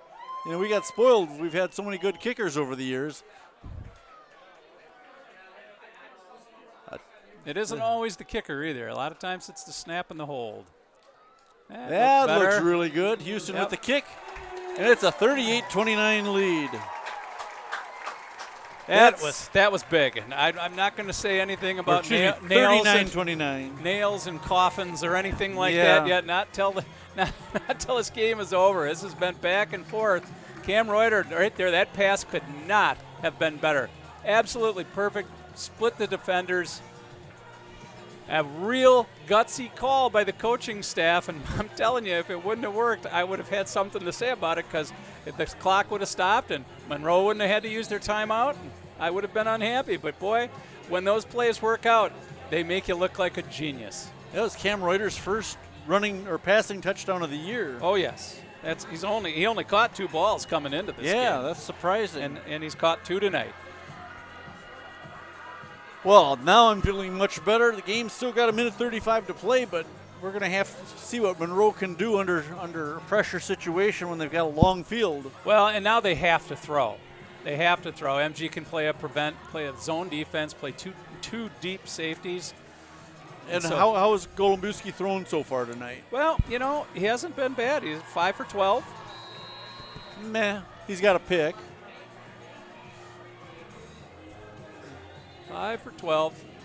He doesn't have a lot of weapons to throw to. I mean, Bansley out of the backfield and Seagraves. So far, that's it. All right. Mantley, Bansley, and Rodenbaugh deep. Good kick by Houston, taken by Rodenbaugh. Bansley. Up to the 20, the 25, 30. Still on his feet, across the 40-yard line, and they push him out of bounds near the midfield stripe, giving the Cheesemakers that short field that they need. Wow. Well, Bansley is awful fast, but boy, there's another thing that MG's going to have to work on this week is their kickoff coverage. They're just giving up way too many yards on kickoffs this year. The ball just shy of the 50-yard line. Call it the or the Monroe 49. Minute 26 to play. Monroe's got 51 yards to go and then needs to get the ball back and as they trail it by 10. Certainly an exciting game, you got to say that much. Golombuski throwing right side, complete to who else? Seagraves, and he gets pushed out of bounds. Yep, clock stops, he's out of bounds, and it's just the same little hook pattern that he's been running. Henry all Walsh with night. the tackle. Minute 20 to play. They get it first He's and their 10. guy. I think you got to give his defender safety help. Seagraves is their guy. 13-yard pickup to the MG 38-yard line. Watch Bansley. He's out in the slot on the near side here. Golombuski back again. He's going for Bansley. Going for Bansley. Oh, my God. Oh, Trey Locken slipped again. That play has run twice, and Trey Locken has slipped on both occasions. That ball wasn't catchable for Bansley. No. The one before was. no. We got kind of a break there, but 2nd and 10. Minute 14 to play. And what did we say? How many timeouts remaining? One timeout left for Monroe. They're going to have to use it wisely. They're going to be working the sidelines pretty heavily here. I don't even need the glasses. I need to see where Golombuski's going to throw it. He's straight back again. Now Chase, some pressure coming. Gets rid of the ball, just heaves it towards the sideline. Where's your grounding now? Well, they had a receiver over in the area there. They did. Don't give me that. They did. Where's your Messiah now? What they did is they ran a hook and go with Seagraves on that one. I watched him going out. Oh, yeah? Because I thought they might just run that same little out hook, and he did turn, and then he took off. But the Monona Grove defender on that side of the field, which I believe, let's see if I can, is that Ogden over there? Ogden over there, yeah. Walsh has been on him some too. Yeah. Both big defensive backs. Yeah. So I think that's Ogden over there on him, and Ogden was not fooled and stayed with him on the fake. 3rd and 10, minute 8 to play. The ball on the MG 38-yard line. Somebody moved there. Well, that's this an is inside Matley. handoff. Oh, this is Bansley again. Bansley got a couple on it, maybe 4 at best, but it's going to bring up 4th and fairly long with exactly a minute to play. And there's a timeout. Yeah, and they're done with timeouts. Yeah, I got to tell you, it looked like there was some movement there, but no flags on the play. And just a 2-yard gain for Bansley on that one. Kind of an interesting call on that one. I suppose they figured MG wouldn't be looking for an inside run and could risk one. That inside handoff went for 69 yards and a touchdown earlier in this game. So, yeah, but they weren't playing with the clock as it was. And the next time he took that inside handoff, he went for 24 yards. So, but if your running game is the best part of your game, I mean, you got to go to it sometimes. Dance with the one that brung you. Right. Even if you're in a situation where it's not your best bet, it could possibly work because, let's face it, the Monona Grove defense wasn't looking for a running play on that. No, clearly not. So, 4th and 8. They won't be looking for a running play on this one either. The ball at the 37-yard line. Golombuski and the Cheesemakers with a minute to play, down by 10 to the Silver Eagles. Bansley moved there. Golombuski chased out of the pocket now. Mackesy, good pressure. He completes the pass. It's going to be short of the first down, but that's not get the first. That's MG first down. Yep, game's over. Presley Mackesy with a ton of pressure on there, and he comes up injured on the play, holding his shoulder. His collarbone or shoulder. Good pressure, though. That made that play. That did. The pressure on the quarterback made the play. It was a nice throw and a good catch Who ended up catching that anyway? Not that it matters. I couldn't tell you. Yeah, but it was short of the first down. Monona Grove takes it on downs, and all they have to do is take a knee twice, and this game is over. MG with their first victory of the year, keeping their 19-game conference winning streak intact. And winning for the 43rd time against these cheesemakers in 62 total games. Yep. This is 3 in a row now. 15 out of the last 16. Not as pretty as last year's 42-0, but we'll certainly take this. Hopefully the turning point for the season, we'll maybe see Brady Killer Lane back next week when they take on the Milton Redhawks here. Well, I was favorably impressed with Killer Lane's replacement tonight, Fabian Jackson. Fabian was fantastic. Well, Hoyer ran got hard. a lot of carries too. Yeah, he ran hard. How many yards and carries we got for Ty?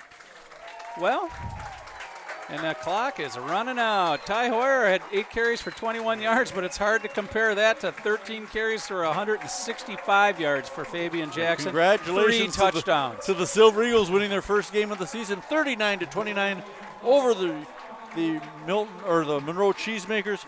Fantastic night for Fabian Jackson. They creamed him, buddy. They creamed the cheese, yeah. 3 touchdowns for Jackson. Cam Benke had a good game. The defense stepped up when they had to. But the only weakness that we could complain about was special teams. Well, and defensively, I thought they could have played better. They started strong, but it looked like they got tired, especially in the second half. But they came up with a stop when they needed it at the end of the game. Hoping that they can take the things that they did wrong tonight, learn from them, work on them, and like you said, we might see Brady Killer Lane again next week. But if not, like I said, I like the way Fabian Jackson looked tonight. Fabian Jackson's a darn good running back all by himself. Much better offense tonight, 39 points. You can't argue about that. By far their best output of the year. Well, thank you so much for watching. This has been a Monona Grove Community Media production. I'm Steve Martinelli alongside Bob Schmuck. Oh, again, we're going to do our finals if you want, Steve. Yes, Watertown beating Edgewood 41-0. Milton, our opponent next week, beating Fort Atkinson 41-7. Fort Atkinson scored. Yeah, scored 2 weeks in a row now. Stoughton taking it to Oregon 42-27. That's kind of a surprise. Rest of the season here is going to be pretty interesting, Bob. Yeah, they got a big game next week. Milton is not a pushover, and it's a game they have to win. And I feel bad I'm not going to be here, but you'll be aptly assisted by Willie Fredericks and Bob in the play-by-play chair next week. This will be interesting. Yeah, it's going to be fun. I'm looking forward to it. I'm sure you'll do fine. You've been learning from me for a long time. That's right, and hopefully I've learned what not to do. Exactly. All right, well, thank you so much for watching. This has been Monona Grove Creative Video. Having a great time. Steve Martinelli and Bob Schmuck bringing you Silver Eagle football. Silver Eagles beating the Monroe Cheesemakers 39-29. Thanks. Good night. Drive safely and behave.